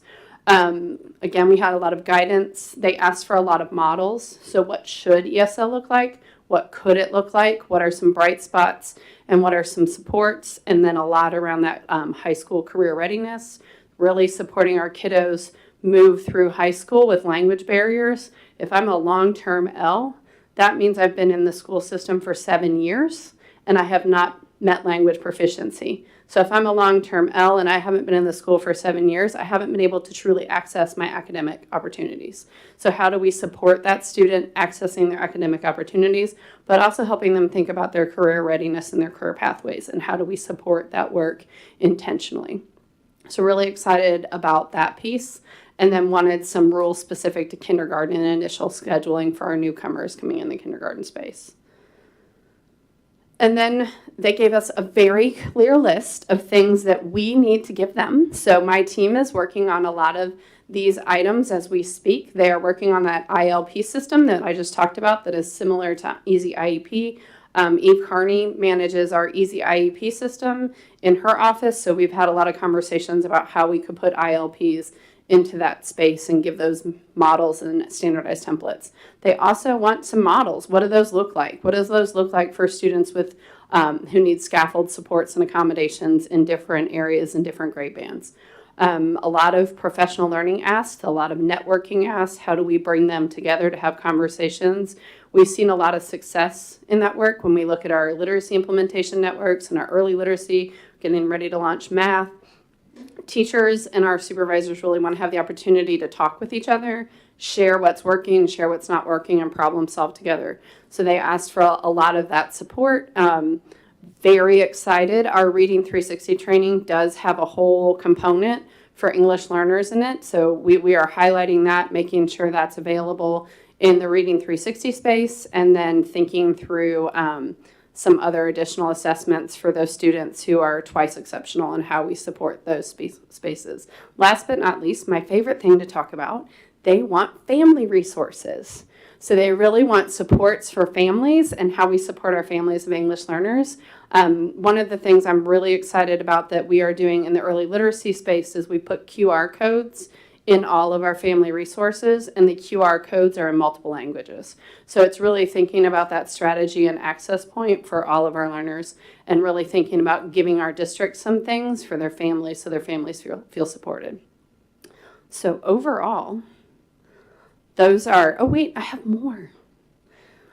One of the other things they asked for, we're really thinking about, we have a wealth of resources in Best for All Central, and I've heard the commissioners talk about this many times. We have people in Wisconsin, we have people in, all over the country using some of our model lessons in Best for All Central. They've asked us to think about creating some model English learner lessons and some model English learner resources that really model that approach and that collaborative approach. So really excited to think about how we could use and leverage resources that we have in different ways to support our English learner community and our teachers and supervisors in that space. And then really creating some office hours, some question and answers to support those scheduling needs or those challenges that they're experiencing in context, and having some open office hours. And last but not least, they really want us to support the ESL community and make sure that we have structured support time for new ESL directors to make sure that they're learning their roles and make sure they have support and mentorship in that space. And then again, the networking came up again and again and again. And family resources, really thinking about our families in these situations and how to support some of our family resources in that are things that our team is really thinking about. Questions for Dr. Coons? I have one. Lillian hated to not be here for this presentation, as you know, Lisa, because Yes. it's something that she's had conversations with you about. But she did email me, and you started to address it. I think that concern with districts that we're hearing in the field around the 60-minute requirement, and then potentially a 50-minute block or a 45-minute section, and trying to stay in compliance and give the best service possible. Is that something we need to work with you all on in terms of bringing back the rule on first reading, if we're going to adjust that at all? I do think we need to look at the rules for our students who fall into unique learning needs. I think there are going to be opportunities that we think about and that we want to look at across the board. And if we're going to have a standardized, individualized learning plan that allows our ESL teachers and our ESL supervisors to standardize the types of supports, but then customize to the context, I do think we have opportunities to look at rules and talk through some of those pieces that we need to think about, both from the listening tour, but also from the thinking around the unique learning needs and how we really support our districts in making good decisions for kiddos. Yeah. Okay. Well, we'll talk offline then and figure Sure. out sort of the best plan Absolutely. of action. Thank you. Just curious, how many ESL students do we have across the state? I cannot answer that question, but I think if I did some math, I could figure it out. I'm happy to send that to you. Yeah, I don't have that updated I would like information. to know that. Absolutely. And I know we're going to talk about vacancy data here in a little while, but curious to know how many students we had and how many teachers, ESL teachers we have, and how that's changed over the last couple of years, both Sure. in students and teachers. I will work with Dr. Maves to get you all of that information. I have the same question. Okay. Yeah. Thank you. Sure. Other questions? Dr. Coons, great job. Just a quick question. This is concerning one of your previous slides about templates. Can you just very briefly emphasize to us how you have guarded against limiting or being overly prescriptive to the localized, the people on the front lines, the educators and the practitioners?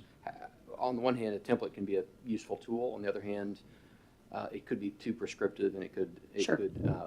result in unintended consequences. So can you help us understand how you anticipated that, how you accounted for that, and how you're making sure that we're giving as much and in the appropriate amount of flexibility to people in the field. Absolutely, and I think we're in the early phases. It's something that our supervisors clearly asked for. They asked for a template that created something around what types of goals should I have for my K-3 newcomers? What types of goals should I have around my secondary learners? How should I think about that? It's not drop down and pick one of these 5 goals. It's have a goal that fits this need. What is the data you're going to use to track that goal? How are you going to meet proficiency on that goal? Right now, they might not track data. They might not measure whether the student's making adequate growth or progress in meeting those goals. So there's a lot of variance in the ILP on what actually happens for that child. I think they're asking for some templating around, we need goals. We need progress monitoring tools. And then in the models, what could be some things they could use as options. So not telling them they need to track using universal reading screening data, but what are things that you could use in that space? But you do need to track progress to make sure that students moving in their language proficiency, in their academic access into their goals, to make sure that we're reducing the number of long-term L's in our state, because we want to make sure they have access to their academics. So it's more around that structure rather than the details and nuances inside of that. Okay, thank you. Yep, but absolutely, I want to say one more thing. We want to bring our engagement groups back together to give us feedback on that template and make sure it fits with what they need. I understand we have just under 75,000 ESL students. Thanks, Commissioner, I appreciate that. Any other questions for Dr. Coons? Thank you very much, Yep. very informative. And we're going to take it, we're at our break time right now.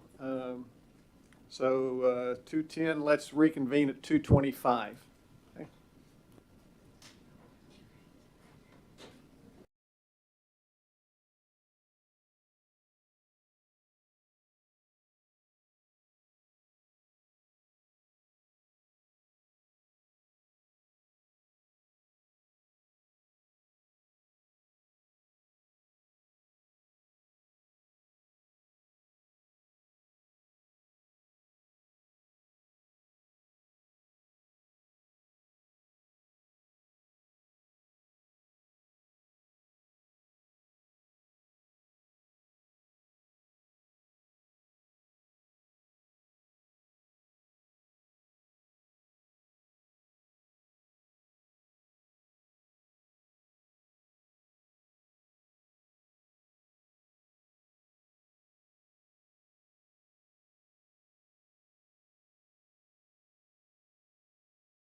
All right, we'll reconvene and teacher vacancy data.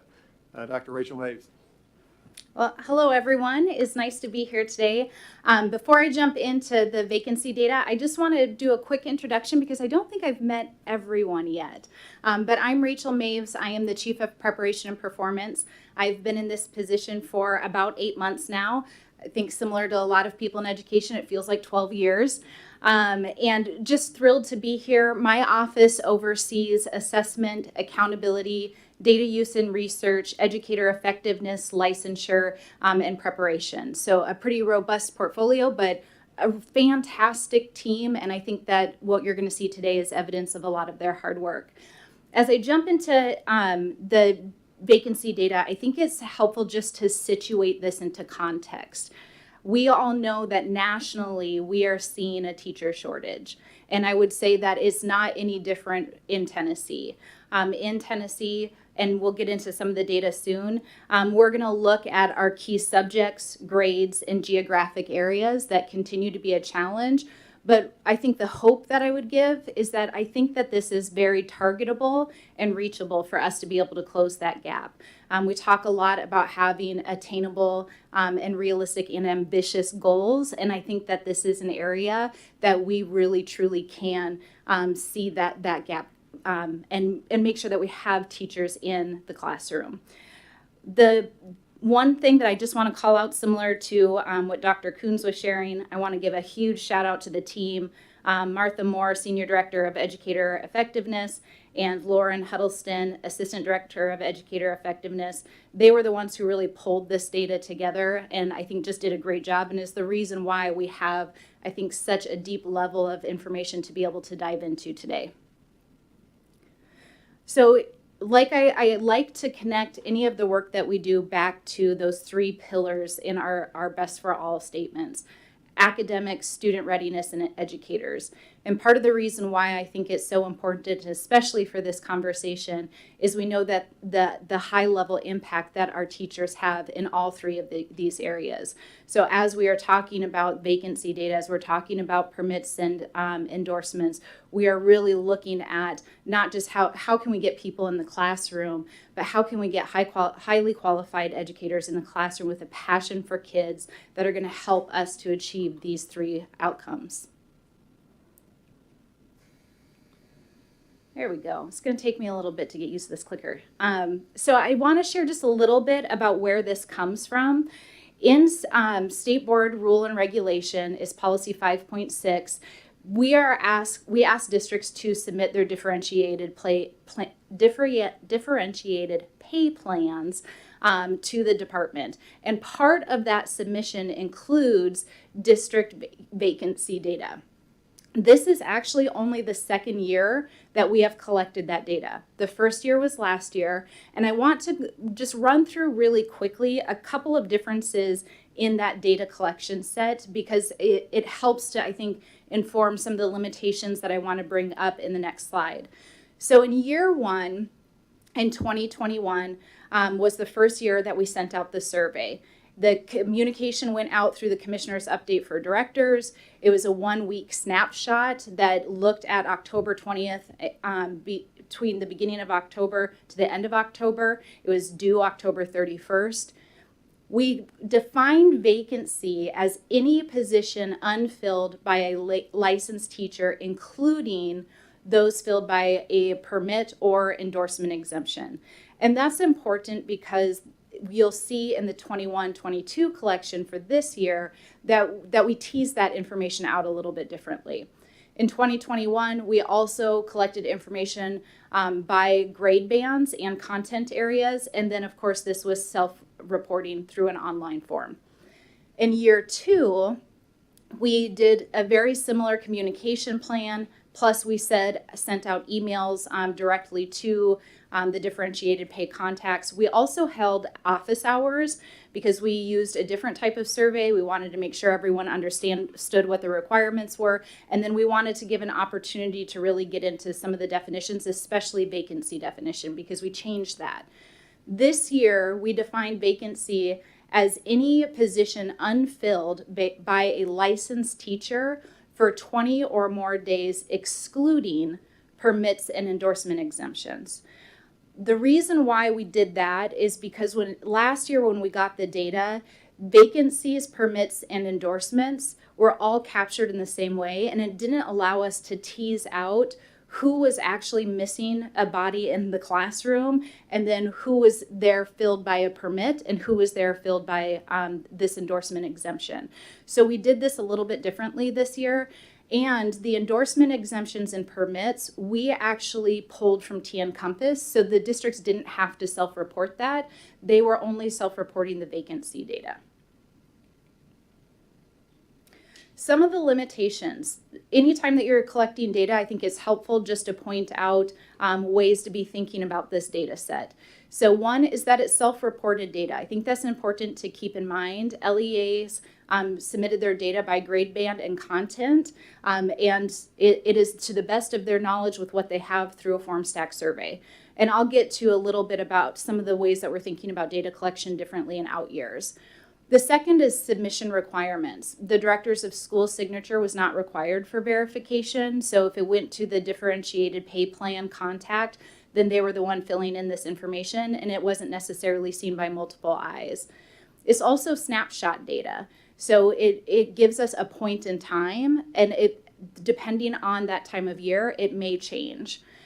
The next piece is content areas. We did find that LEA struggled with defining some content areas, such as general education, who would really fit within that band.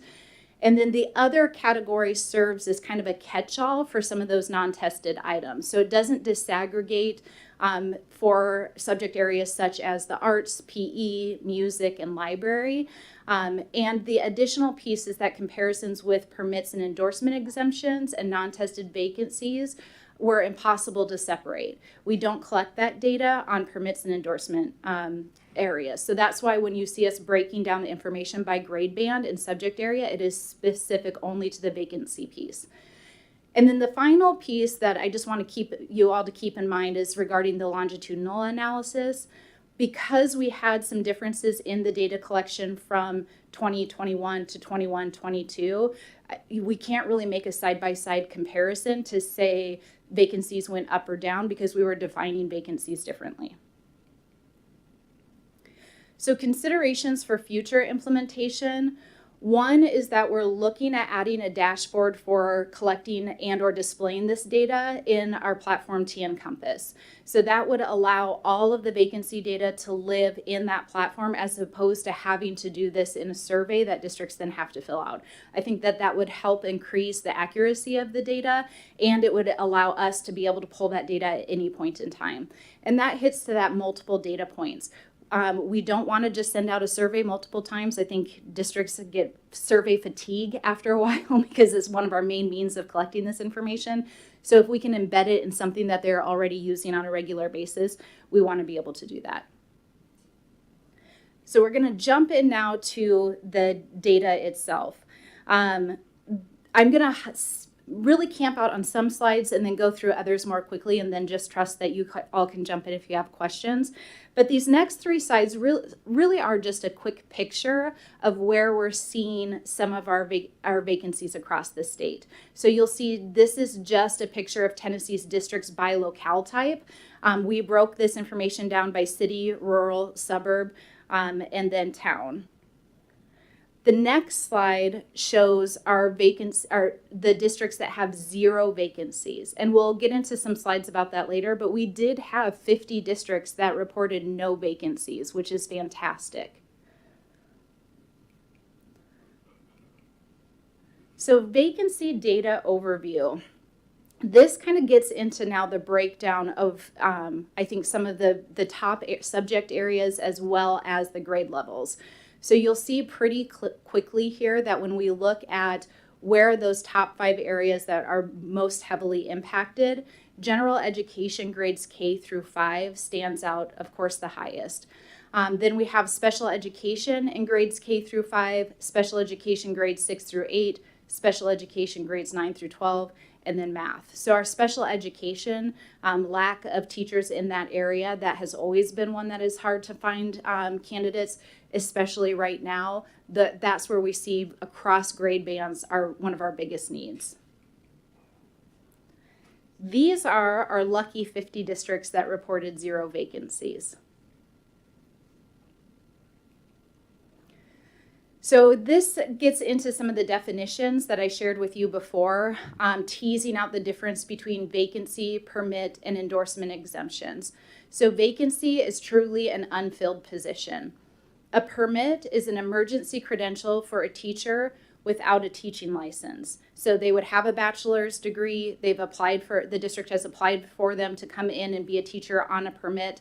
They can come in and they can hold that position under that permit. An endorsement exemption, however, is an emergency credential for a teacher with a teaching license that allows them to teach outside of their endorsement area. So as an example, I have my credential in English and social studies for high school students. If I went into and taught a science course, I would need an endorsement exemption that would allow me to do that. Looking at the vacancies by locale type, you'll see the city, suburb, town, and rural across, and then we break down out of those total vacancies, how are they spread by grade bands? So as an example, the total in pre-K, you see the highest need area is in the city at 70%, and then the lowest is in town at 4%. When we get into the K5, 6, 8, and 9, 12 bands, it becomes pretty clear that our cities and our rural areas tend to be more heavily impacted by vacancies. So Tennessee's LEAs include 15 city districts, 19 suburban districts, 39 town districts, and then 72 rural districts. Cities represent about 46% of the state's vacancies. Rural areas represent about 29%. Towns represent 14%, and then suburbs about 11%. And then again, you can see this is another way of just showing those grade bands so that you can get a pretty clear visual of where the greatest needs are. So average percent by locale type is just another way of breaking this down so that you can see what the total number of vacancies is, and then the total number of vacancies, permits, and endorsement exemptions. This, I think, is a helpful graph because it gets a little bit more into the weeds around those permits and endorsement exemptions by area. So it gives us well, you can see that piece for yourself. But I think what clearly jumps out quickly is that we have a significant number of teachers in the classroom right now under permits, especially in our elementary education, math area, and then science. And like I said before, unfortunately, we can't break down the grade band for endorsement areas and it permits, but it does give us a pretty clear picture of where we're filling some of those gaps that at some point we will have to address because there's a time limit on the number of years that you can currently have a permit. That either you will have to go back roll in an EPP and do something like a residency program or a job embedded program or an apprenticeship program, or that will return then to a vacancy. So vacancies, again, permits and endorsement exemptions by locale type. So you can see really quickly what the vacancies look like compared to the permits and exemptions. Again, we have a lot of people that are on permits and took advantage of that flexibility. We also thought it would be helpful to break the information down by core region. And I'll show a little bit later, part of what we wanted to see is start to look at what other data do we have that would give us a picture of some of the why behind the vacancies that we're seeing, especially in some of these core areas. And I think what became clear when we mapped out and overlaid the EPP data is that we have places where there are either few EPPs or EPPs that need some additional support, and it correlates pretty closely with the regions that we see some of our largest gaps. Yes, sir. So I was surprised to know that we had that many that didn't have vacancies. It seems to be something I'm hearing every time I'm talking to superintendents. One thing I was curious about, so in talking to people in my district, when they're having these vacancies, they just have stuff they can't offer. So they'll have a teacher maybe that travels from one school to the other, or they just don't offer certain things without those teachers. Do you think we capture that in these numbers if they were wanting a teacher to offer a certain type of class but couldn't, or do you think we're missing those? So I think you'd have to say a little bit more about that. So what specific type of class do you think you would be referring to? Like a music teacher that travels from school to school to school? So I think I've heard music. I've heard like Spanish, maybe maybe a CTE class or something like that. Yeah. So for that other category is that group that kind of buckets in that we can't really tease out to get to some of those. Others, I think we can when we look at we could pull and look at occupational licenses and who's being placed where for that. But I think the other category prevents us from really getting into the weeds of those pieces. It also doesn't necessarily give us the information that you're bringing about is the why behind it. Like what is it that's causing this to be a hard to fill position? This data doesn't explain that. So what you're sharing about a district saying we can't get somebody because of the mobility and having to share across schools, that information we don't have here and we wouldn't be able to tease that out. It could be a follow-up looking into that a little bit more, especially those areas that are very heavily impacted by vacancies. Okay, thank you. Dr. Maves, thank you. Excellent job. Quick question. Your last comment inferred, or I infer from your last comment that that you find there to be correlation between the availability of an EPP program and the teachers in that local area. I thought the other day on our study committee time together that you had a slide that indicated that. I couldn't find it in this particular deck. It's in there. It is, okay. Yep. All right, Yep. well, I'll wait to get there. My question is, are we finding, is it causal or is it correlated? So that's a great question, and that would be something we'd need to do further research on. What we can see, and I think you'll see in the slide, for example, I believe it's the South Central area, and we'll get to that slide in just a second. There are only 2 or 3 EPPs in that area, whereas in others there are a host of EPPs that anyone could go to and be a part of. So it gives us some information that there may be some sort of a correlation there between the limited amount of access to an EPP. But that would be something that we'd need to do a further dive into.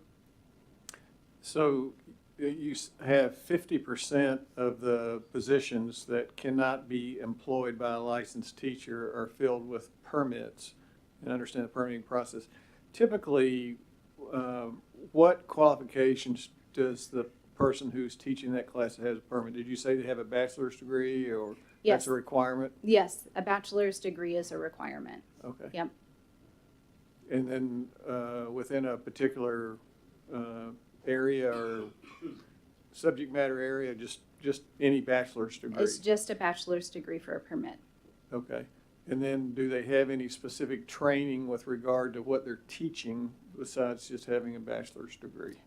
No, there's no requirement that they have additional training outside of that bachelor's degree for a permit. Okay, so anybody who's got a degree can decide they want to be a teacher or can fill a permitted role for, I think it's 3 years or 2 years or whatever the requirement is. Yes, that is correct, sir. Thank you. So when you look at the vacancy permits and endorsement exemptions by core regions, you'll see that the total percent of unfilled positions, pretty quickly are highlighted by South Central at 4.9%, and then Upper Cumberland, Southeast, and Northwest, all in, I think, pretty close second there.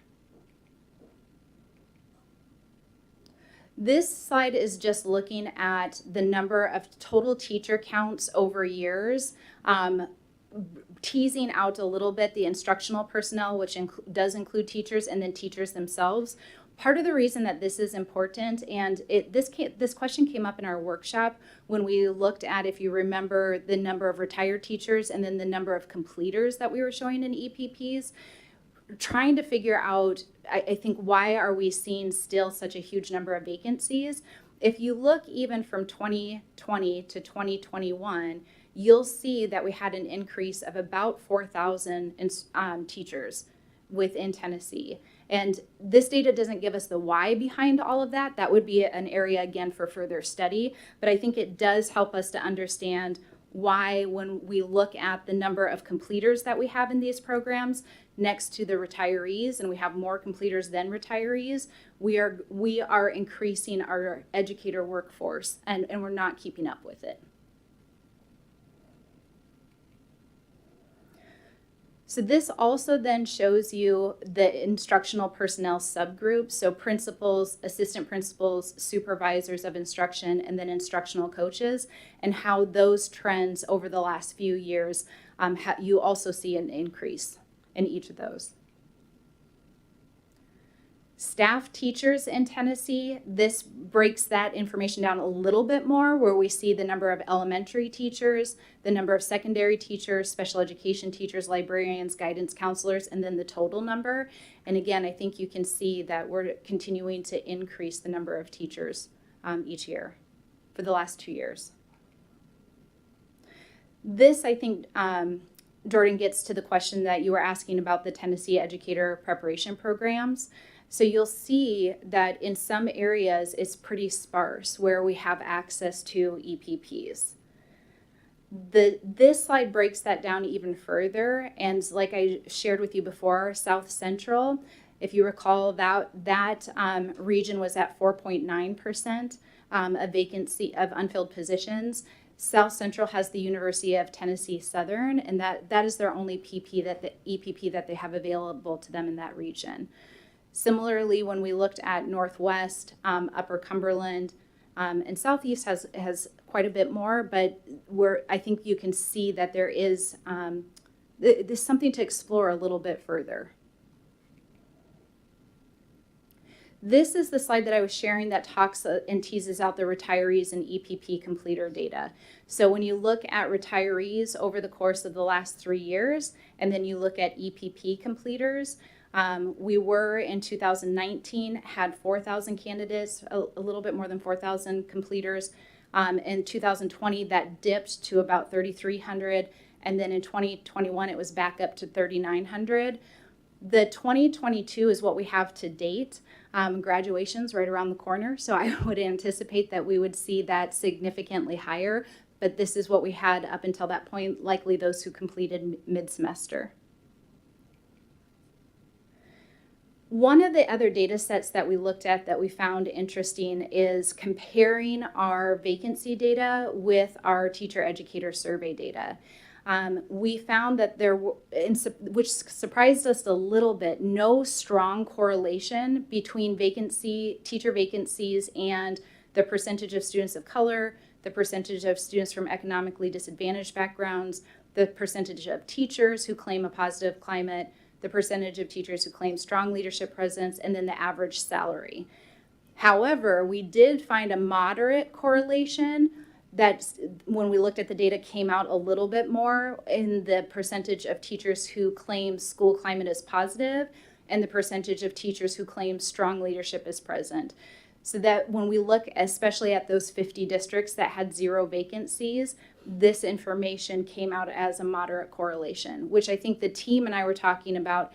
Seeing this, how do we start to understand what some of those bright spots are? What are they doing within their systems in those 50 districts that they're keeping their teachers, that they have 0 vacancies? My guess is that we would see some around that positive climate and culture within their system, as well as the teachers who feel like they're supported by their leadership. So I want to share just a little bit about some of the ways that we're starting to address this. I think this data has been really helpful, and the department has gotten out ahead even before we had this data to start to address the vacancies that were in place, because again, this is something that's across the nation. It's not just specific to Tennessee. But we have a very strong first of its kind Grow Your Own program. It was launched in 2020 in Clarksville, Montgomery County schools. The mission was really to recruit and prepare local community members to enter the teaching profession. I think Clarksville, Montgomery provides a pretty amazing exemplar for people. And we were at a presentation and they were sharing that they had more people applying for jobs than they had positions available, which, gosh, that's tough problem to have during this time. It also provides no-cost pathways to the teaching profession by increasing EPP enrollment and then the supply of qualified teachers. Currently, we have 65 partnerships with 14 EPPs in 63 school districts that offer free options to become a teacher. About 650 future educators are currently enrolled in that program. Additionally, We launched the teacher apprenticeship model, again, the first in the nation to have a certified teacher apprenticeship model. This is a job embedded teacher residency. It provides training from an experienced mentor for 1 to 3 years and EPP coursework while earning a living wage, which we found to be extremely important and a barrier that we can remove to ensure that teachers are, one, getting practice in the classroom immediately, they're getting the EPP support and coursework that they need, and they're also able to support themselves and or their families. This is also locally driven within districts. Districts have the opportunity to partner with an EPP. They can apply for this apprenticeship model. And again, I think it's looking at who do we have currently within our system that we can bring up and get into our classroom, because then they'll stay too. When you find people that are invested in your community, that are part of the community, they're passionate about it, then they're more likely to stay. Additional, Dr. Maves, yes, do we sir. have data on that particular point as an example?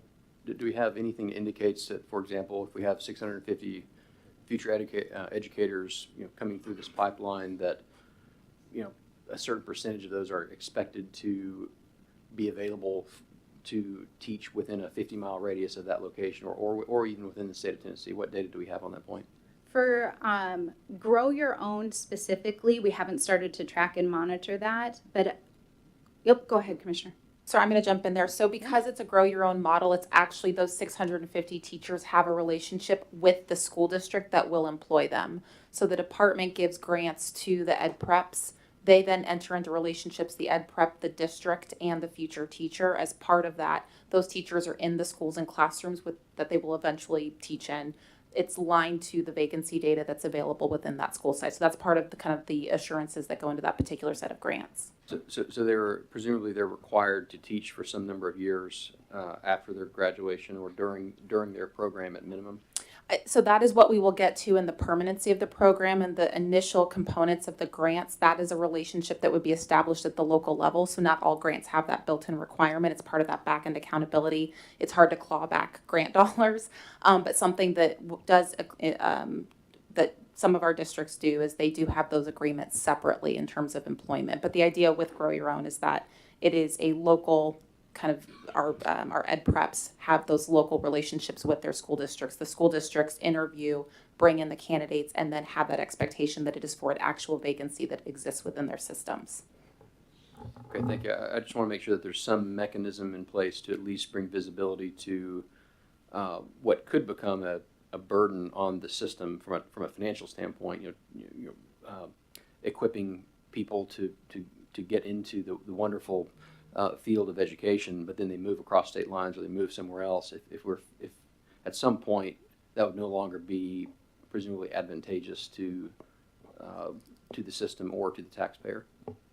That's right. And I think one of the things is that this was originally geared because a lot of our rural districts, it was hard to recruit teachers in. But because you are talking about, in some cases, and frankly, in a lot of cases, you have teaching as a profession, which is a program of study for CTE in high school. You have some that are looking at freshmen and sophomores in college. Our new partnership with UT will actually start recruiting students in college. They'll finish their 2 years, but it is contingent on that they will go into a Tennessee school to teach. Those local relationships right now are the most appropriate place because that's where the contractual relationship is between the future teacher and their district. So some districts, I think, are looking for a better blueprint, and so we're working with them on what that language can look like. But essentially the agreement is your tuition's covered, books are covered. If it's the apprenticeship, you also are paid a living wage that increases every year with the expectation in that contract that you remain in the district in an expected vacancy. Thank you. Mm-hmm. Question. The local district is charged with recruiting? It's a little bit of both. So the local district, and we've got a couple of districts that do things a little bit differently, of course, because it's a diverse state. So the local district determines what their vacancy areas are or where their high need areas are. They then help to recruit. In some cases, you look at paraprofessionals. We see that. I've seen some. Williamson County was the latest Grow Your Own program they went to visit. They had special education paraprofessionals throughout the district.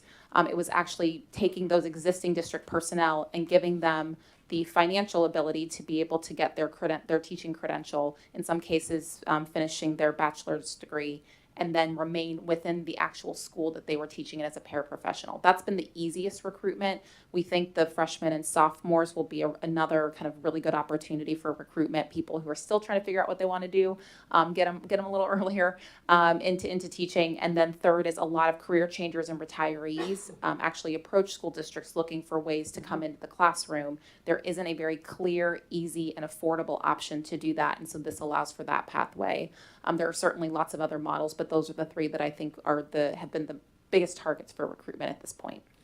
When I look at your list of EPPs, there's, to me, some missing schools there, and those are really feeder schools into the Memphis economy, and that would be Ole Miss, Arkansas State, and Mississippi State. And they have good programs, I presume, and I guess my question is there any reasonable way to make an effort to communicate with those kids in those three colleges, because Ole Miss is 69, 68 miles from Memphis, and Arkansas State's about the same. So I just wonder if there's a way to. We don't want to get in trouble with the Mississippi Department of Education, but on the other hand, Their commissioners retire, and that's no problem at all. We'll just take them.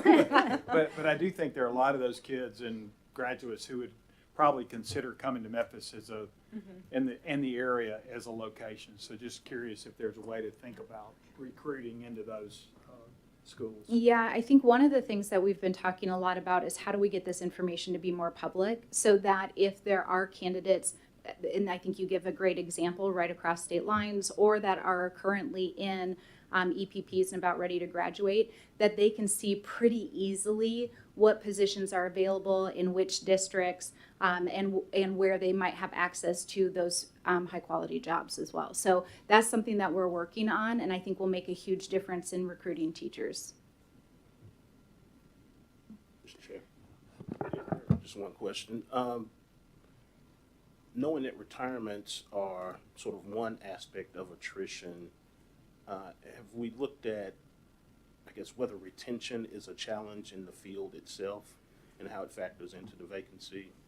Yeah, I'll need to do a little bit more study to be able to give you that concrete data. I do know that when we did an initial look, and I don't have the numbers off the top of my head, but at least in the first 2 years, Tennessee had a higher rate of retention than any other states, than many of the other states across the nation. We did see a dip in the third year, which I think is also a common trend, but it warrants further study to find out what's happening within that third year, that we are seeing that dip. And then I think we need to get better at collecting the information of why people are leaving. I was going to actually bring that same point up. David Chehek, who is, I guess, the Vice Chancellor or something of Education at UT, on our EPP subcommittee meeting said that 50% of the teachers are gone within 5 years. So his point was the pipeline's there, and let me say, I think the Grow Your Own program is going to be great. I attended the Tennessee Center, Grow Your Own Center, Commissioner and President Boyd announced this past Monday, and I think there's great collaboration there and working toward getting that pipeline. But as Chehek said, is that we got to figure out what we can do to retain those teachers, because if 50% of them are gone in 5 years, it's a lot of work. Yeah. Well, and this is one of those problems that you have to tackle that's multifaceted. We can't just look at licensure. We can't just look at retention. We can't just look at attraction. We have to be able to put all of those together because any one strand in and of itself isn't going to be enough. So I think that's a great point. Yeah. Any other questions? I have a comment and a question, and I'll start the comment with going back to the very beginning of your presentation. In the private sector, I know one of the markers of a good organization is retention, and a lot of times it's a signal that you have strong leadership within the organization. Mm-hmm. And again, I come at this question from the private sector. It's pretty well accepted that the a person's direct leader within the organization is going to be the determining factor of whether or not they're there in a few years or not. And I would imagine that translates pretty well into this field as well. So we just encourage any additional insight research strategy that we can develop around creating an environment of sound leadership within the school system, deep within the school system. I think we would be able to measure the results of that. And I know that is the case in the private sector, and you're kind of already sniffing that out as well here. The second thought, and this is both a thought and a question, I've heard you comment a few times today that we're going to research that, we're still working on that, we're collecting data on that. I realize you've only been in your role for, I think you said 8 months, and understand that you're still getting your bearings. Is there anything that we can do as a state board to assist or to help you in your efforts to get higher resolution on the data that will help make these informed decisions? Because I would hope that within a year or two, when we have these conversations, there would be very few data sets that wouldn't already be in place, or at least have a year or two of track record for us to, really more importantly, for you to consider and for your team to consider in making decisions. So what's the pathway to actually having data to help inform these decisions? Yeah, that's a great question, and I appreciate that.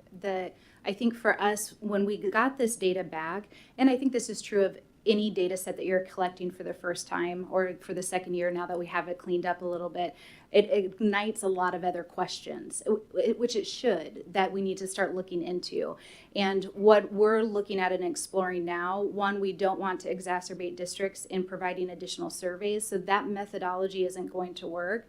But how can we use, like I said, the T and Compass to really start to track some of that data? So part of what we're exploring is building out a lot more of the data sets within that platform so that we can start to see some of that information. So I guess patience a little bit as we get that set up, because I really do think that is going to be a primary means of data collection for us to be able to get a deeper insight. Is the limiting factor, is it funding, is it vendor resource in terms of programmers, or is it some other limiting factor that you're up against? So I'll take this. I think so here's just contextually, it's a team of 3. The department has not asked for a single additional, including TISA. All of that is with existing resources. So we have the same approved FTE count that we did in 2019. And so when we have a data system, and I think Rachel and I both have worked in state agencies where my team was 45 on the research team, and now we're at 3. So it's the same interests. So if you think about kind of a large state with a larger staff, the interests, the questions, the type of data you're looking at don't change based on state size, whether you're teeny tiny Delaware or, Florida, Texas, California, or Illinois.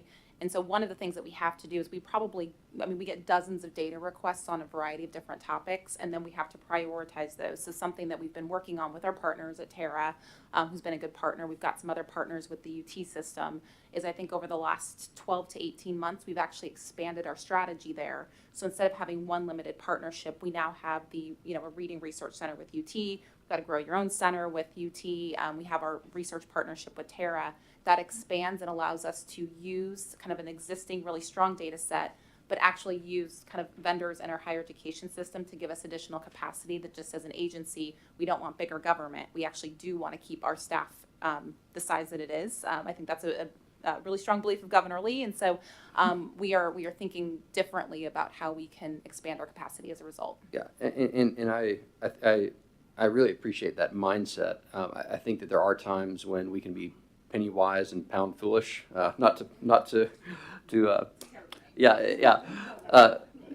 the penny wise part, so that's a compliment. If your name were Pound, it would be different.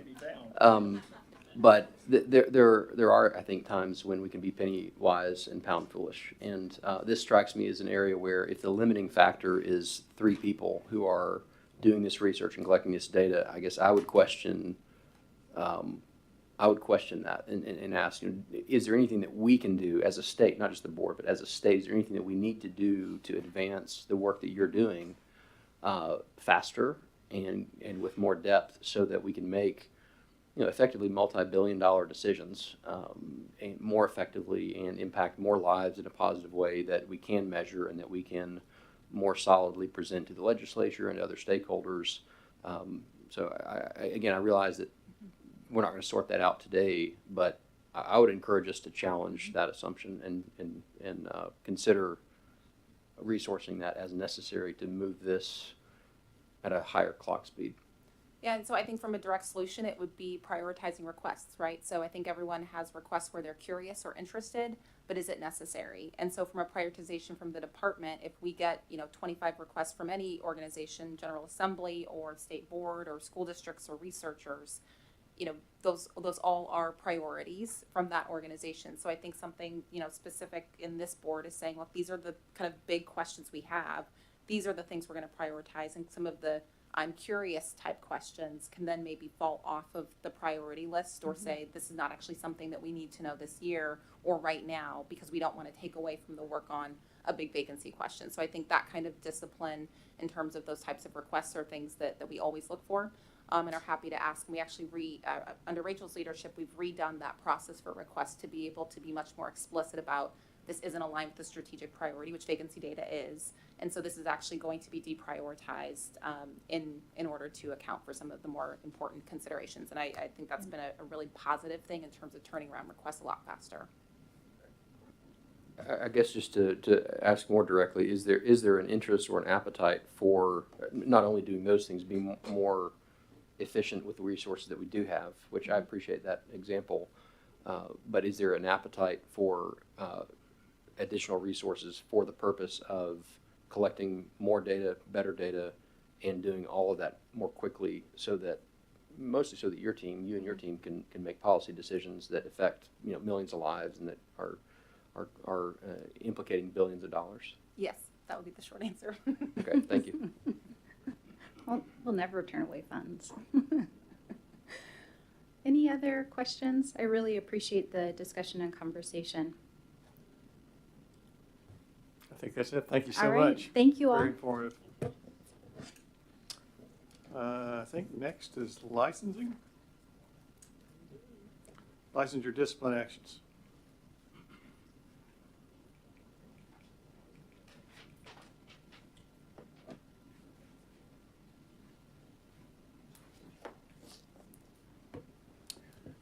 Good afternoon, members. I'm Todd Madison, staff attorney for the board. I'm here with staff attorney Candace Carter. We're here to present the licensure discipline recommendations and see if you guys have any clarifying questions or items you'd like to pull for further discussion at tomorrow's meeting. While folks are thinking about it, I don't know if we want to mention to the board that we do have a couple of guests coming to speak on behalf of one of the cases, just to alert folks that will be happening. Candace and I have been emailing about that. So. That is on item C, Jerica Parrish. It's a denial. The recommendation is for a denial, and she's coming to speak. And she is bringing the vice principal of her school with her. Just to say that maybe when you want to look back at members, if you have any questions for Candace or Todd about it prior to the meeting. Jordan, did you have a question? I'll just say, don't take our lack of questions as suggesting lack of interest. I think you did a great job of summarizing the facts and summarizing the reasoning behind the recommendations that you gave. I don't have any questions. I just wanted you to understand that you did a great job of setting the table, and maybe such a great job that there's not many questions. Thank you. Thanks. That's the goal. Any other questions? Okay, thank you. All right, thank you all. So that brings us to our final discussion and adjournment. Let me just say that I thought today's workshop was excellent. I thought we had 3 really, really informative presentations from the department that helped us. And as we continue to work together collaboratively to do what's best for the students, and look forward to tomorrow's board meeting. And before I close out, any comments from any of the other board members? And tell Chair Hartgrove that we got done early. I first have to dissolve, purposes of the committee of the whole have been fulfilled, and I declare the board adjourned.